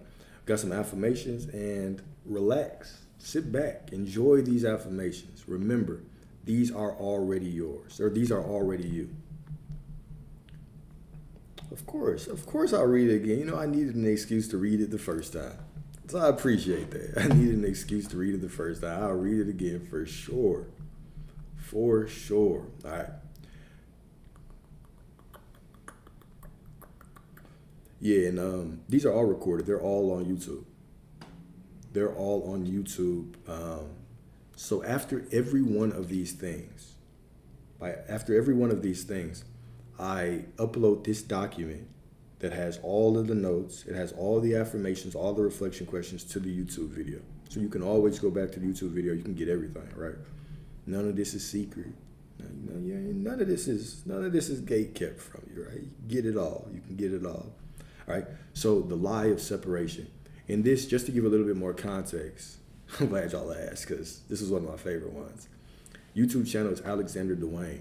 Same as my name. But there's a link tree in the bio of my social media. That link tree has the YouTube link. So you can just hit the link tree, hit the YouTube link. There you are. All right. So this was from a a discussion where we talked specifically about the Pharisees, right? We talked about the metaphysical meaning of a lot of this documentation, a lot of the scripture. But we talked about the metaphysical meaning specifically of the Pharisee, which represents division consciousness. Division consciousness. No, I still read the Bible. Still read the Bible. I've been giving Bible quotes all day. What you mean, girl? What you mean? What is my source? The only source. There's only one source, right? Hope you're not asking me if my source is a man.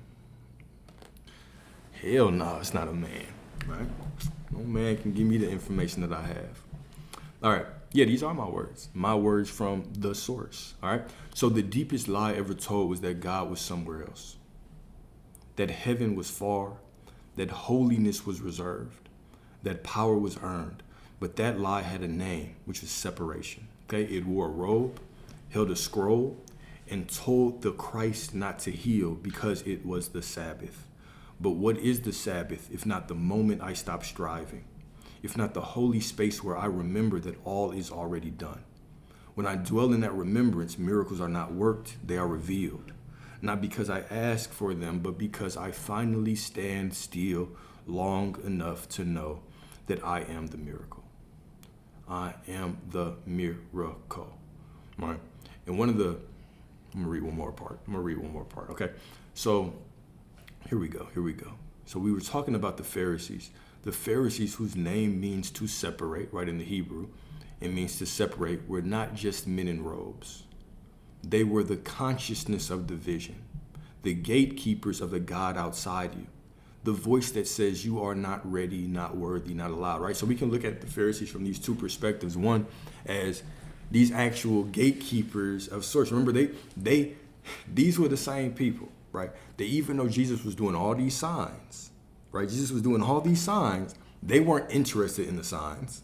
They were only interested that he wasn't doing exactly what was in the scrolls, in this text. He wasn't following exactly the doctrine, right? This is the same way that you can tell somebody about your experience with God, my personal experience. You can tell them how you've been healed, how the money's flowing, how your family is better, how life is getting better, and if it's not something that my preacher told me, heresy. All right, this is that division consciousness. All right, so the Pharisee still lives, right? Not just in pulpits or pews, but in every thought that tells you that you must wait, obey, suffer, or earn your way back to God. That you must conform to doctrine before you can heal. That divinity is distant, that Christ lives only in history and not within you. All right, and this was a powerful.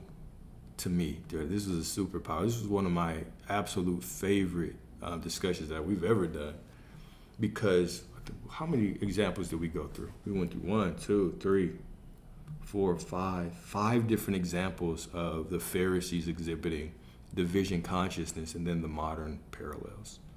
I know, since you asked, I'll go in and say them. Don't worry, I'll go in and say them, okay? So let's read it. They told Jesus not to heal on the Sabbath, not because healing was wrong, but because it didn't fit their rules. All right? Not because healing was wrong, but because it didn't fit their rules. The Pharisees, whose name means to separate, represented more than religious figures. They were the embodiment of division consciousness, the belief that God is somewhere far off, that sacredness must follow structure, and that man must earn what he already is. They were the voice of delay, of hierarchy, of fear disguised as holiness. And that same voice still whispers today whenever you try to remember who you are. It shows up as shame when you follow your intuition, guilt when you step outside tradition, or judgment when you speak of your power. The modern Pharisee isn't just a person, it is a mindset that punishes those who dare to see God within. All right? But we are here to say, right? We are here not to play small in the name of false humility, right? I am not separate from the source. Okay? And you can say that I am in your own words. It's just more powerful when you say it from an I am and not a you are, right? I am not separate from the source. Okay, I am the breath, the word, the flame of it. I am the Christ principle made manifest, right? The I am awakened in form. The Sabbath is not a day. It is a state of inner alignment where miracles flow without effort. And when I speak from this place of knowing, life responds, not because I beg, but because I remember. I am not the victim of the old order. I am not a practitioner of fear. I am not an author of division. I am the one who walks through it, healing without permission. I am not waiting for heaven to open. I am heaven opened. And today, we return to our throne, not above others, but above the lie that ever told me I was less than divine. Right? So the Pharisee still lives, not just in pulpits or pews, but in every thought that tells you must wait, obey, suffer, or earn your way back to God. You must conform to doctrine before you can heal. You must conform to doctrine before you can heal, right? When we think of the metaphysical meaning of the scripture, right? What does this represent? That Jesus is healing, and they get pissed off that he's healing on the Sabbath, right? We don't care if you're doing good. You have to follow doctrine first, right? Every thought that tells you this, you must conform to doctrine before you can heal. Why? Why? I must follow the laws of man before I embody the laws of the God within me? Okay. I must pay attention to the words of man before I pay attention to the source within me that is giving me the full authority to heal and save myself and save others from whatever they're going through. Very interesting, right? When you really break down this like that, this is what it means. Well, you will be on this path and life will be improving and things will go right. And people will still try to jump, and chastise you, talk shit to you just because you are not following their rules. Pure spiritual ego. Pure spiritual ego, pure division, pure desire for separation, all right? So actually, let's go through a couple of these examples, all right? So healing on the Sabbath. This is in the Gospel of Luke, Mark, and John. The Pharisees were outraged when Jesus healed on the Sabbath, not because healing was wrong, but because it violated their dogmatic structure. So the modern parallel, right? When someone begins to spiritually awaken or tap into divine authority, people rooted in religious tradition accuse them of being blasphemous, heresy, right? Even if the path brings real healing and transformation. So Mark 3:4, right? This is a key quote. This is from Jesus, right? Is it lawful to do good on the Sabbath or to do evil, right? Basically a trick question. Oh, so you don't want me to heal on the Sabbath. Okay, well, is it lawful to do good or is it lawful to do evil? Is it lawful for me to just sit idly by?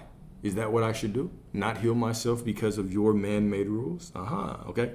Now, blasphemy for saying he was God's son, 10:33. All right, so they tried to stone Jesus for saying, I and the Father are one. I and the Father are one. This is my favorite one, Matthew 16:1-4. They demanded proof even though signs were already unfolding because they were blind to the spirit behind the signs. So modern parallel, people still say, right, if you are divine, prove it. If you can create something, prove it.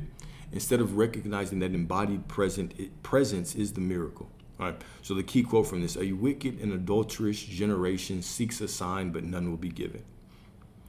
And then another one of my favorites, Matthew 23:25-28. So Jesus said the Pharisees were whitewashed tombs, clean outside, but spiritually dead within. Modern parallel. All right, think about that. Whitewashed tombs, clean on the outside. The tomb is clean on the outside, but it's dead within. There's nothing but death inside of it. Many institutions teach behavior modification over inner transformation. Behavior modification over inner transformation, emphasizing image, not essence, and then performance and not presence. You clean the outside of the cup, but inside are full of greed and self-indulgence.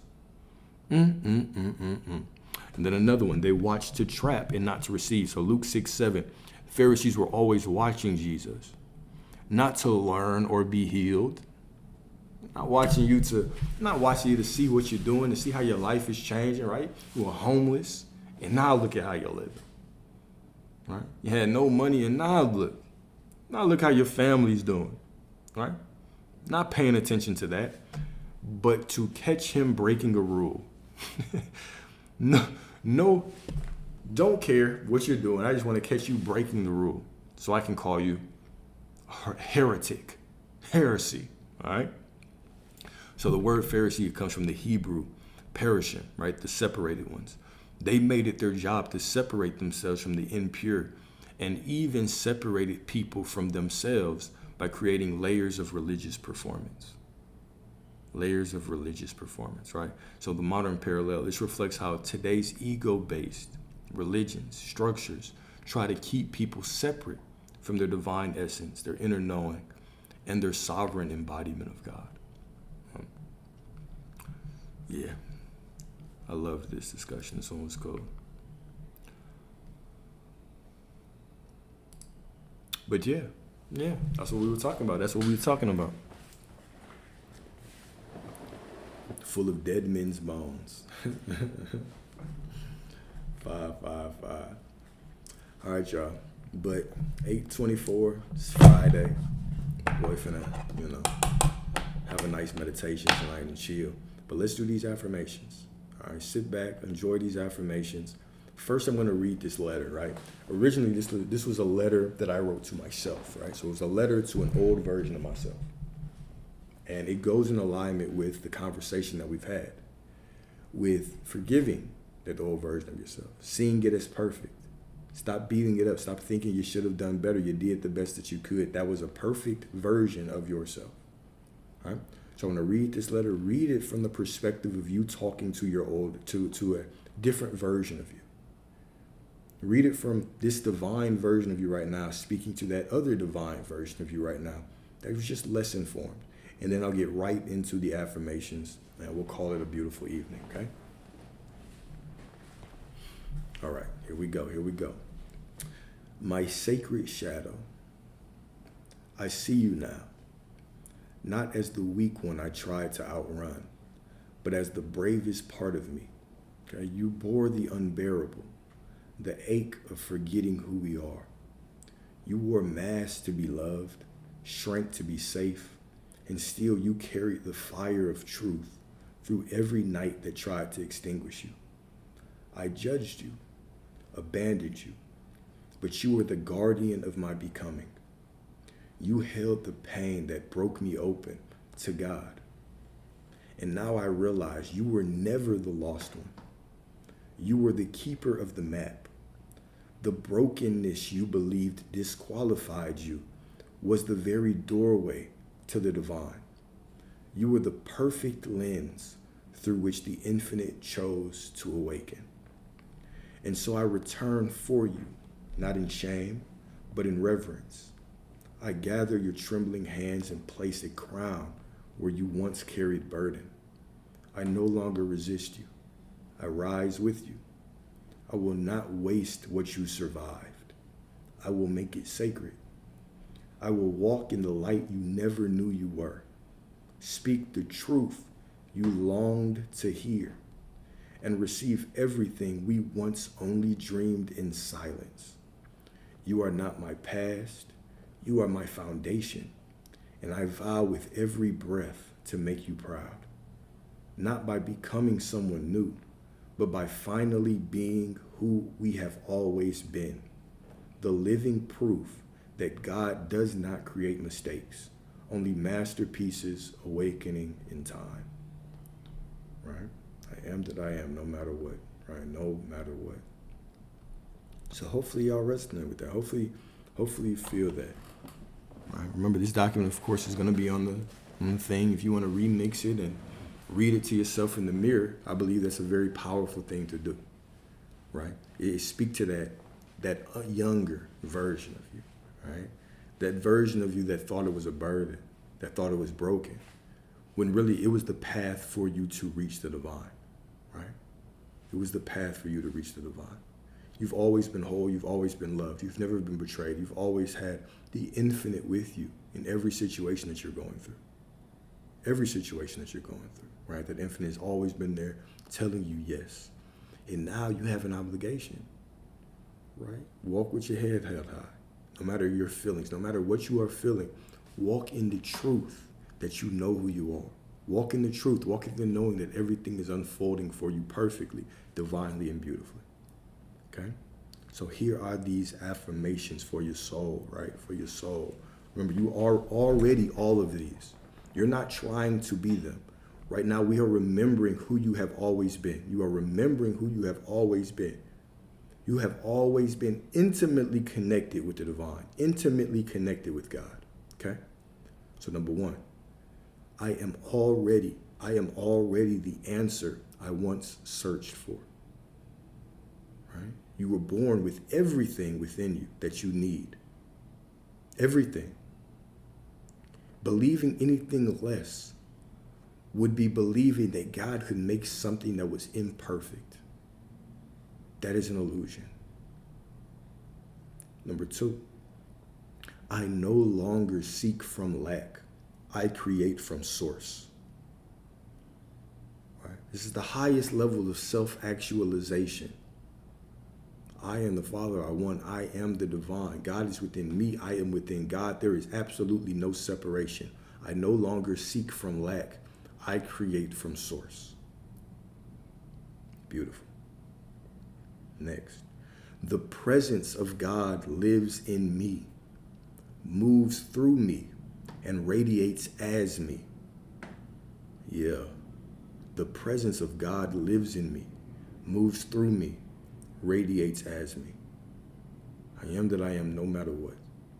No matter what I feel, no matter what the situation looks like, I am the absolute perfect creation of the divine. Rest in the knowing that you are already that. Next up, I walk as the wish fulfilled, for the fulfilled one walks in me. How could you be anything less than in the state of the wish fulfilled? You are the wish of the divine. You are the word made manifest. You could never be anything less than source, than divine, than whole, than perfect. Stop believing the lie that the ego will try to feed you of separation. Let it soak. Let it live in its separation by itself, and you observe yourself and you remember the truth. Be still and know that I am God. I walk as the fulfilled one, for the fulfilled one walks in me. Do you understand that? You don't go anywhere alone. You look out and you say, oh, what do I do if the situation looks unfavorable? What are you talking about? You have God with you. You come with baggage. You bring the universe with you. And your declaration is what breathes life into the situation. Come on now. Like, remember who you are. Stop pretending to be small when you are all that there is. Who is the creator? Who is source? Is it you or that situation? Wherever you walk, you have the divine with you. You have infinite backup. Infinite backup. Next up, my soul is the lamp of the Lord. I carry divine fire wherever I go. My soul is the lamp of the Lord. I carry divine fire where I go. If you ever watch Solo Leveling, Jing Woo, right? Main character of Solo Leveling. He's called the Shadow Monarch. Anywhere he walks, right, he can resurrect an army behind him. He's a one-man army. This is you. This is a representation of you.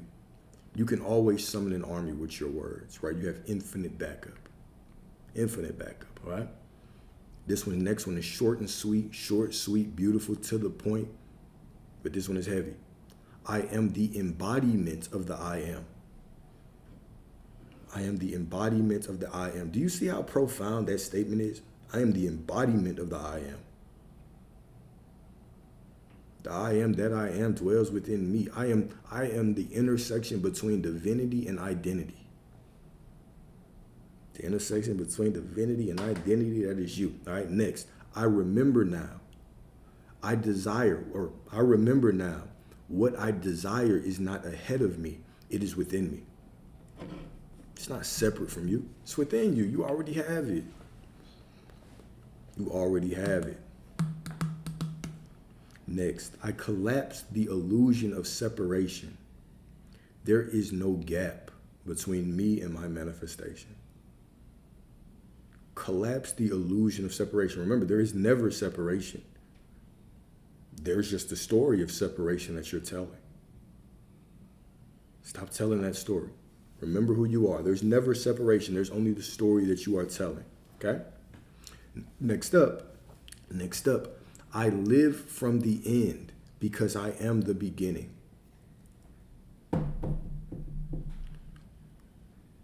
I live from the end because I am the beginning. I am the beginning. I am the end. The divine is the middle. All right? My identity is the signal, and my embodiment is the prayer. My identity is the signal. My embodiment is the prayer. All right? I'm about to change this one on the spot.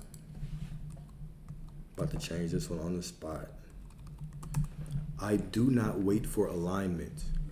I command it. How do you get in alignment? Command it. What do you mean, how do you get in alignment? Stop trying to get in alignment and remember who you are. Thou shalt decree a thing and it shall be. Stop trying to get in the frequency. Stop trying to get in the vibration. Stop trying to conjure up a feeling of worthiness or wholeness. Simply go to the truth underneath it all. You can never be anything less. I am not waiting for alignment. I command it. I declare it. I decree it. I speak it. My word is powerful. I speak. Life and death is in the power of the tongue. Whatsoever you ask the Father in my name, I am, will be given to you. Whatsoever, not some of the things. Not if it's a righteous desire, right? That always trips me out. This clearly says whatsoever. And people would say, Alex, don't misinterpret the book. But when I say that, they'll say, well, it has to be a righteous desire. What are you talking about? How can you tell me what is a righteous desire? How can you tell me what the Most High perceives as right and wrong, good and bad? Who are you? We're the same, right? My identity is the signal. My embodiment is the prayer. I do not wait for alignment. I command it. 3 more. Buckle up. 3 more. We're almost here. I move with the conviction of one who already knows.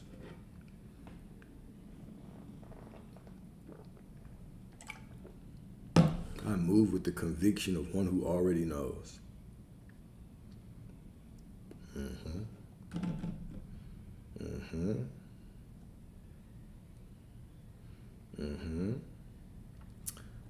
I don't chase.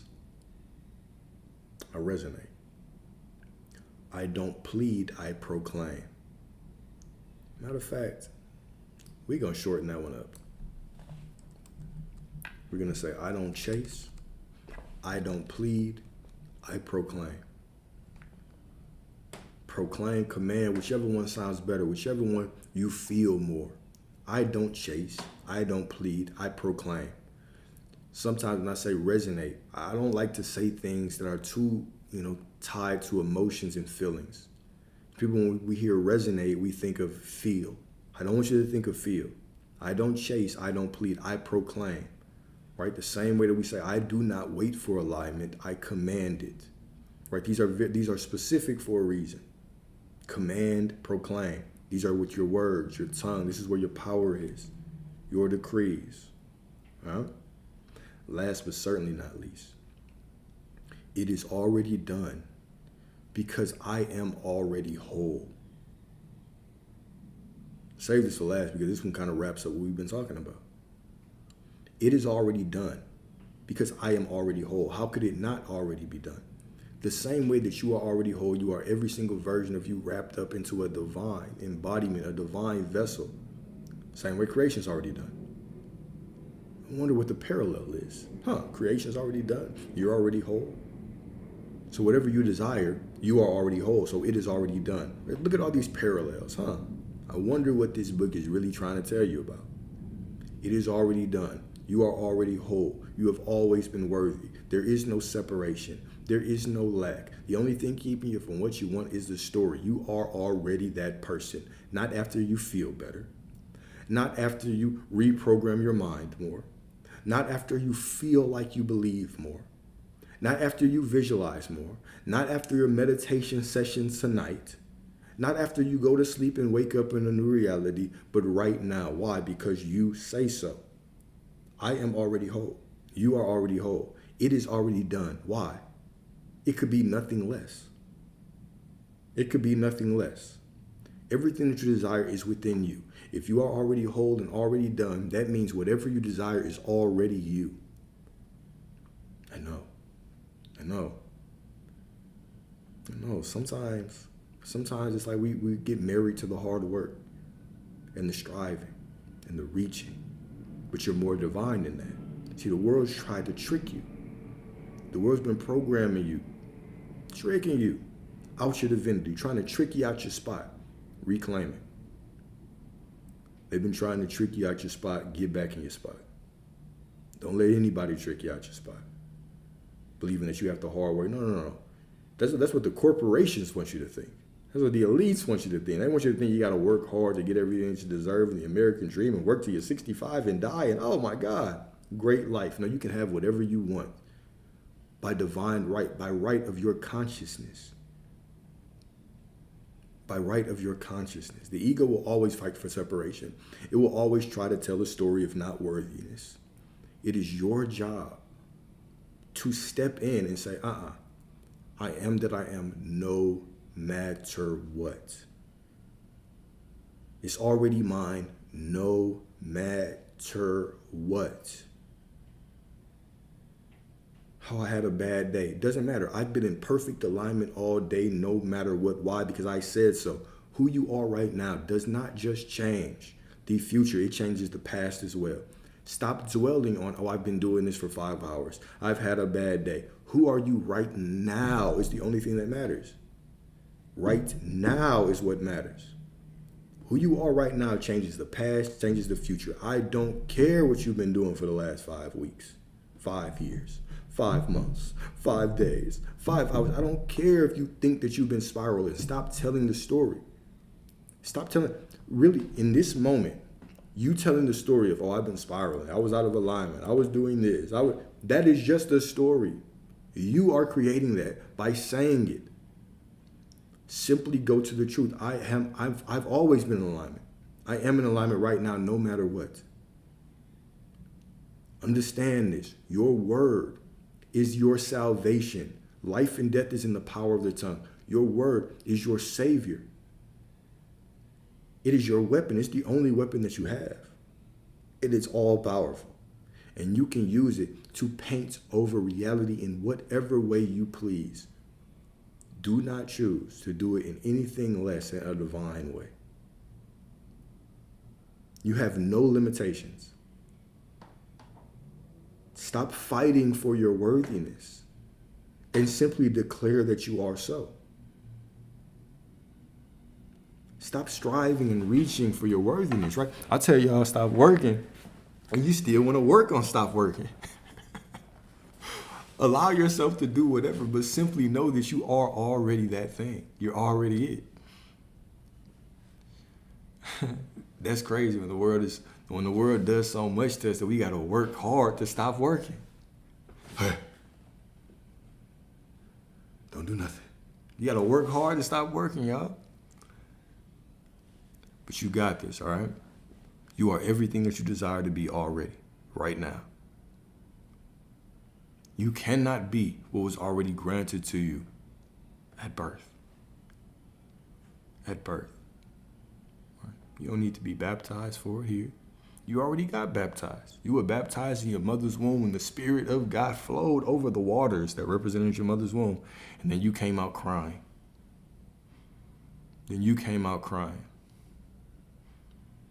That was your baptism.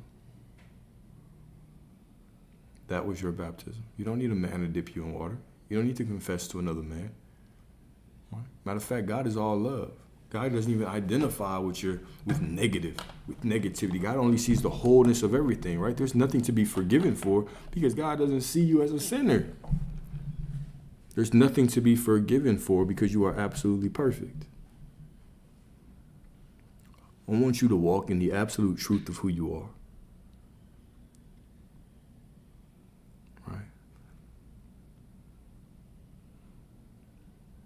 I have my jealous, I have my greedy reasons as well, because as y'all start having your weddings, right, I've already told you I expect invitations. But that's neither here nor there. I want to see y'all have the life that you want. Because you are me. Because you are me. Right? You're not on this path for no reason. Sometimes it might start with something small like a SP. But eventually this becomes a life-transforming process. This becomes a law that you live by. You use it to decree what you want in every aspect of your life. You become colder at this. You get better at this. Right? This is a law that will transform your life. The moment that you realize that you are the answer that you've been looking for. You are the miracle you've been searching for. You are the answer to all your prayers. The answer to all your prayers is in your own presence. And SP is like a specific person. It's typically when people are looking for, trying to create or manifest a person. Right?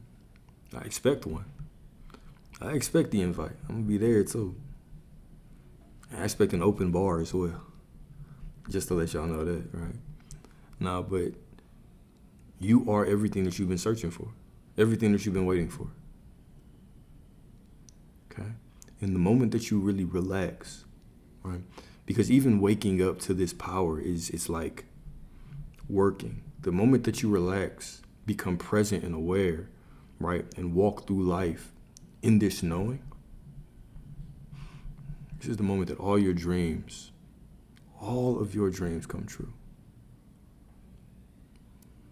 All of your dreams come true, right? I can feel the emotions of y'all weddings too. I can't wait. I can't wait. Hopefully it's in a nice place, nice city, right? If it's in Alabama, I might have to come in the day of, you know. But you know, if it's in Atlanta, Miami, Vegas, okay, I might be there the night before.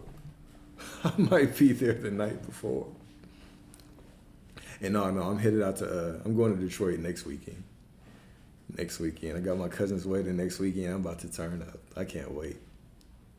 I do have a client wedding coming up soon, though. So I have a client wedding coming up soon. I can't wait for that one, because that one's been a work. That one's been a long time coming. Well, if you in Bama, you know, I'll still show up for you. Oh, Jamaica, I'm there. Jamaica, I'm there. Now, Detroit is the night before because my family is there. That's why. But if it wasn't, I might. If my family wasn't there, I ain't gonna lie to y'all. For wedding Saturday, I might fly in at 2 o'clock on Saturday. In the wedding outfit. Just go straight there and get back on the plane and come home. Oh, I love Utah. I love Salt Lake City. Are we talking about around Salt Lake City? Honestly, Salt Lake City is one of my favorite places. A couple years ago, I had started traveling and just going random places. Like if I could find, hey, God bless you, my brother. God bless you. The Motown Casino. They got a casino up there? You might have just piqued my interest.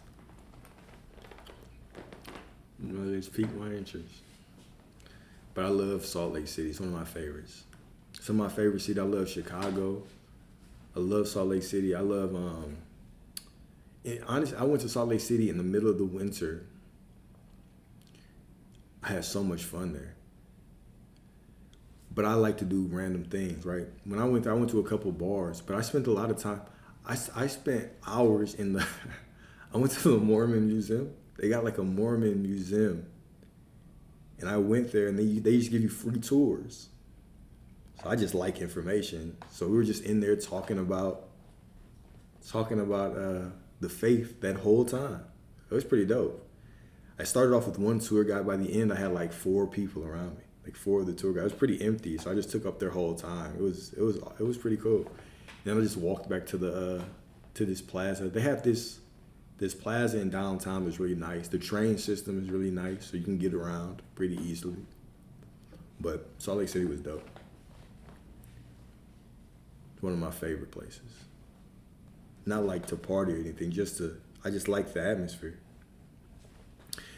And my take on marriage, well, shoot, when you get married in Salt Lake City, your boys will be there. Your boy will be there. And yeah, my take on marriage is I love love. I'm a fan of marriage. I'm a huge fan of marriage. Do I think you need to be married? No.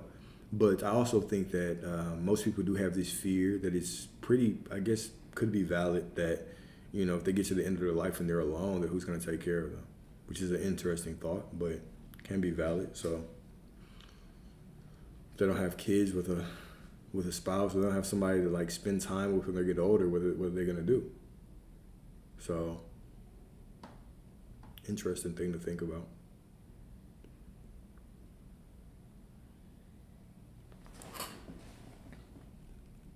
Yeah, Salt Lake City is freaking beautiful.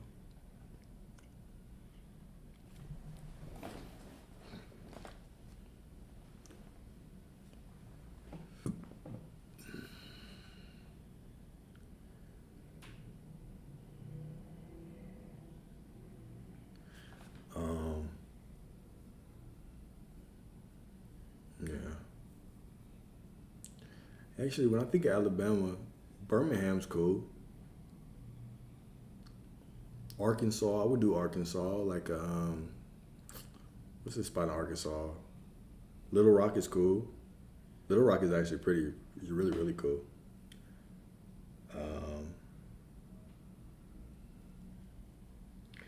Now that I think about it, I could probably think about even like Kentucky. Like Louisville's in Kentucky, right? Louisville, Kentucky? Or is Louisville? I don't know. Anyways, you got St. Louis, Missouri, Kansas City. Look, basically anywhere. What I'm trying to tell y'all is anywhere, I'm cool with it.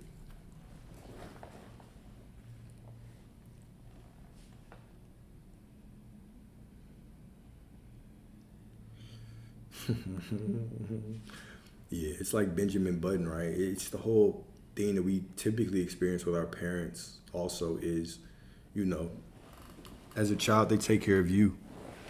And then there comes a point where all of a sudden everything just changes around and you find yourself taking care of them. And you start to look at them and you see them as, this is the importance of having children and raising them to be better than you. Is that you start to look at your parents like children. Like I love my parents, but I look at them differently, you know, with nothing but the utmost respect. But it's just a difference, I guess.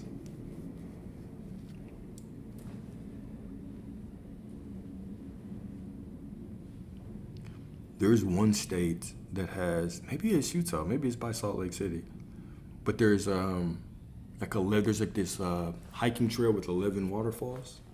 Is that Utah? Maybe it's not Utah. Maybe it's not Utah.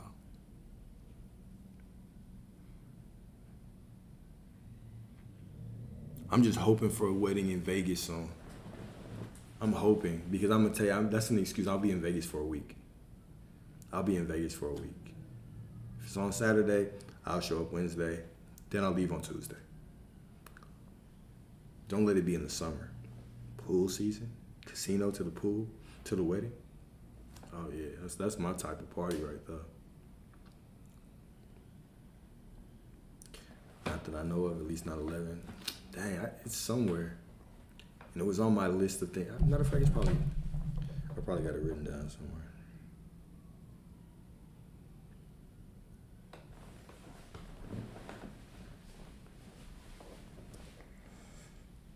Saturday, July 26th.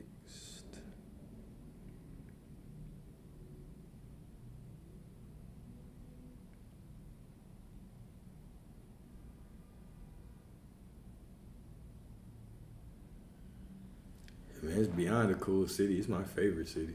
One of my favorite cities. Dallas is probably my favorite, but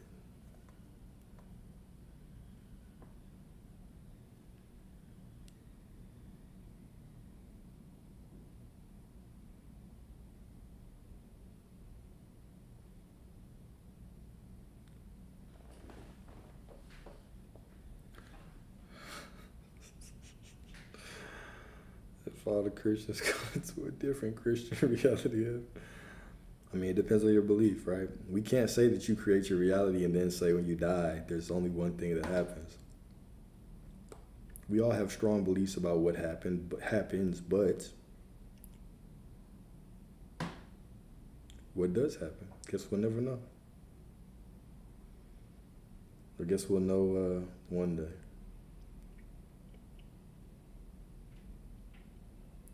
But what is interesting when we start talking about that is, it's always an interesting thing. I remember the other day we were on this live and I was just talking and somebody basically said,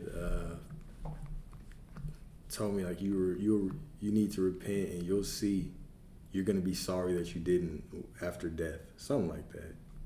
It's like, damn. It's kind of fucked up. That was kind of messed up to tell me that. What are you trying to tell me? To go to hell? I don't believe in it anyway, so I can't go there. But it's just sometimes you wonder when people are trying to give information, are they doing it? Like, why? Why are they doing it? That's what always confuses me. And this is not just for Christians, right? This is on all places, all sides, right? Because it happens all the time. Is that you find someone who doesn't believe in the same thing as you, and you immediately go in to push your opinion on them, or say, like, completely call them out. Oh, you're wrong, and it's like, what is the purpose of that? Right, but we have other people that do it on the other side. They'll jump into, maybe a Christian thing, and they'll say, "Yeah, this is bullshit. This is a fairy tale. There is no God in the sky. Yada yada. You believe in a child's story." Okay, well, what is the purpose of us doing that? Right? Are you doing it out of a place to help, or are you just purely? It's always interesting, right? Because, you can tell some people are very rude with it. Some people are extremely rude with it. You think that, your truth, it's enough for you to believe the truth and you can just go on about your business. But that's not how most people are. So, those things are always interesting to see. Always interesting to see. But there's even conversations, though, are very necessary. Absolutely. The letter that I posted, it'll be on YouTube. I'll upload it to the YouTube video as soon as we get off of here. Let me see if I could do it right now. But typically, as soon as we end the live, I upload it directly to YouTube so you can get it immediately. For sure.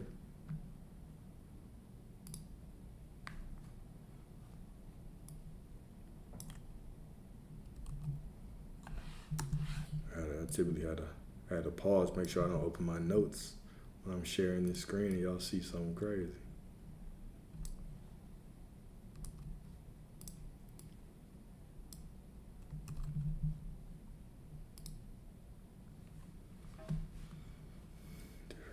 Those who don't expect to see Jesus. Yeah, remember, everybody is in their own different reality. So you're creating reality based on your limitations, your expectations, your beliefs, all those things, right? And do I live in Cali? No, I live in Dallas, good old Dallas, Texas. I live in Dallas.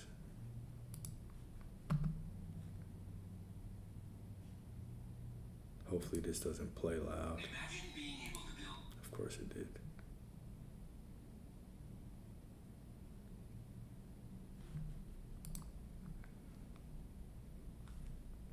Oh, my bad, y'all. So this whole time I thought that I couldn't upload it until afterwards. I can actually upload it right now. So I'll start doing that. I'll start uploading it to the YouTube before I actually start, so y'all can have it immediately. That's good to know, though.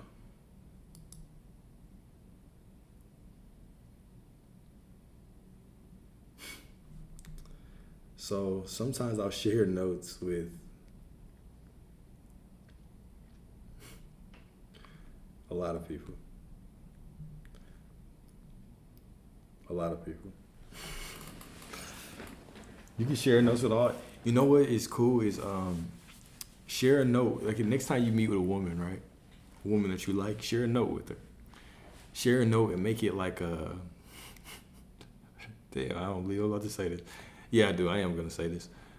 Make it, especially if you really like her, right? Make like a wedding list. Make a wedding list in the notes section. I used to do this with one of my old things. Of course, it didn't work out, but it was cool. Or like a bucket list. Make a bucket list of things that y'all want to do together. Make it interactive, share it so that you can update it all the time. You can do a lot of cool things in the notes. You can do the same thing as a woman. Make a bucket list. Places that y'all want to go together. Right? Cities you want to experience. When y'all are going to go travel somewhere, make a list. Make a notes and make it collaborative so it's like a project. It just adds a little bit of intimacy. Sometimes you could just put some bullshit in there to, just as a joke. Right? Like bend you over the balcony or something like that and put a check box by it. Put like priority 1. You can always just do fun things just to keep that connection going. Notes is a very, very cool way to do that. Very, very cool way to do that. And the best thing that I've manifested, everything. But probably the most impressive thing was definitely the getting my rent paid. When I was about to be evicted, right? Having it miraculously paid out of nowhere. So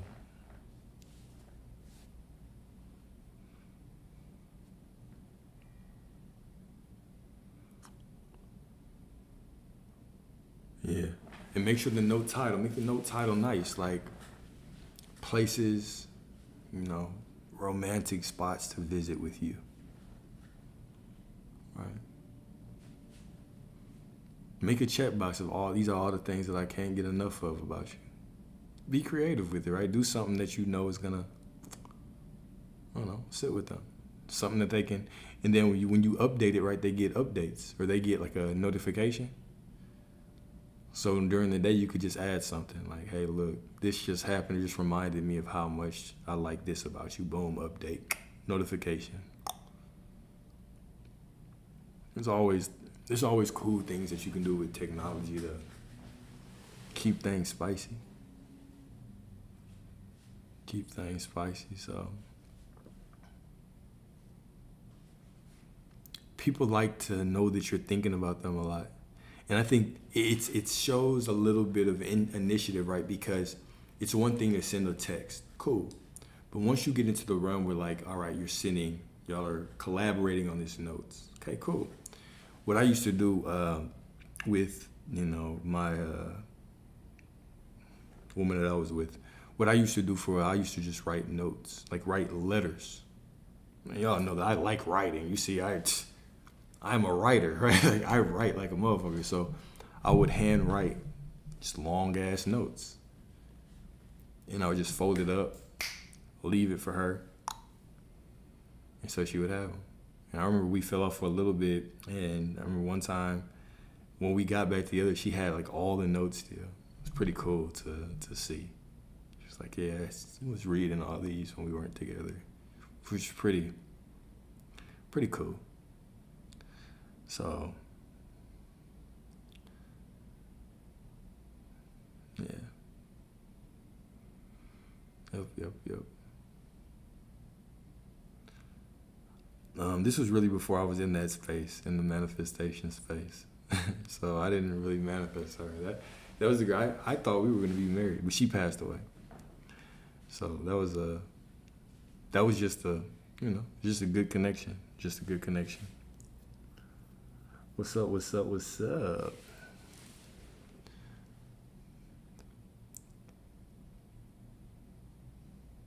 thing. But I mean, we always are manifesting things, whether we're conscious of it or not. I just never doubted, right? Like, in my mind, she was always mine, right? That was it. That was really the only woman that I've ever really thought like I was gonna be with. That was the only woman that I ever saw as a wife. That was it. No one else. I remember telling her, and this would actually be frowned upon these days, with the manosphere and red pill and all that shit, right? But I remember telling her, like, if this shit doesn't work out, I'm never doing this again. So you better feel lucky that I'm here. All right. I don't know if you took it as a joke or not, but shit, I was dead ass serious. I was dead ass serious.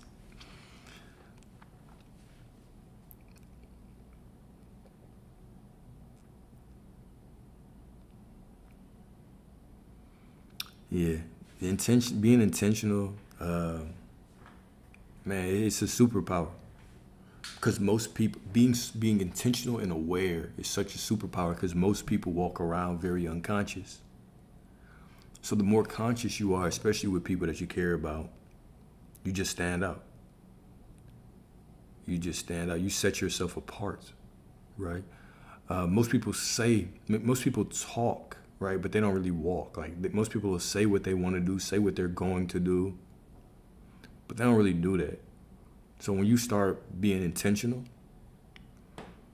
and you make it a habit of being intentional, it's a superpower. It's a superpower, right? I mean, because let's be real. Once we are at a certain level of awareness and knowledge about life,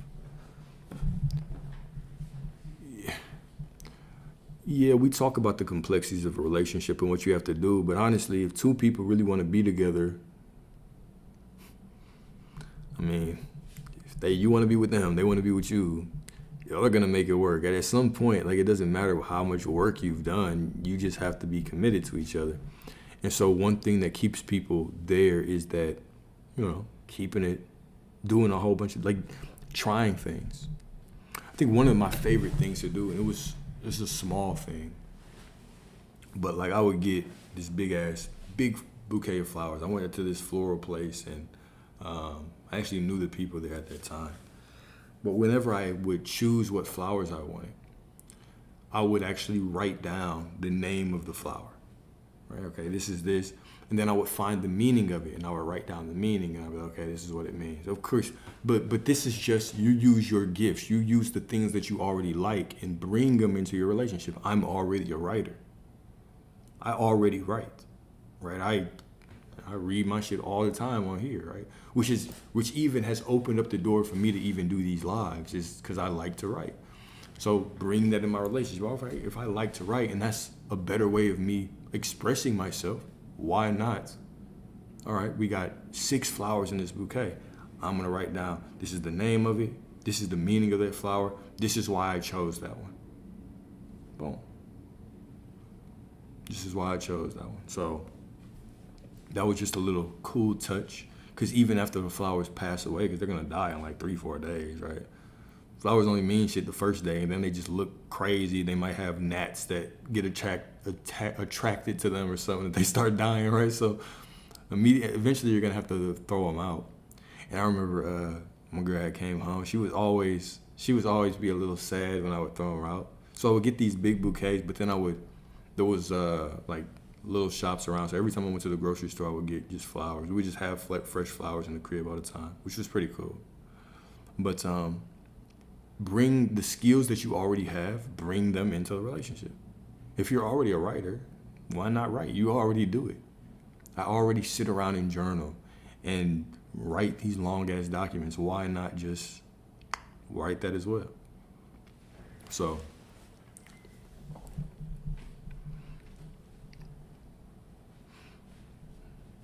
yeah, if you do music, she'll write music for him. If you guess you ain't got no talent, so figure some shit out. No, it wasn't the chat.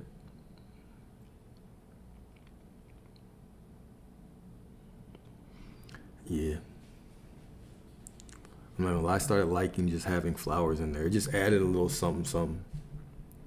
Eventually, we graduated. We got like different vase, whatever you want to call them, around. So it was always pretty cool. It was always pretty cool. Even little things, right? Like I don't watch a lot of TV, but even the shows that I talk about now, how did I get into them? Because she did, right? So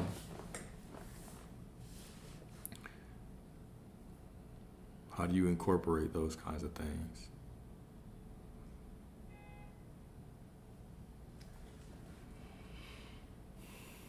It's a beautiful night, though.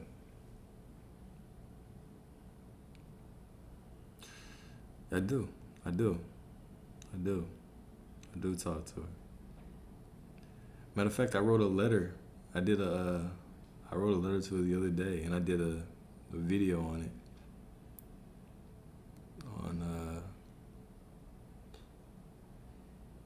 I did a video on it.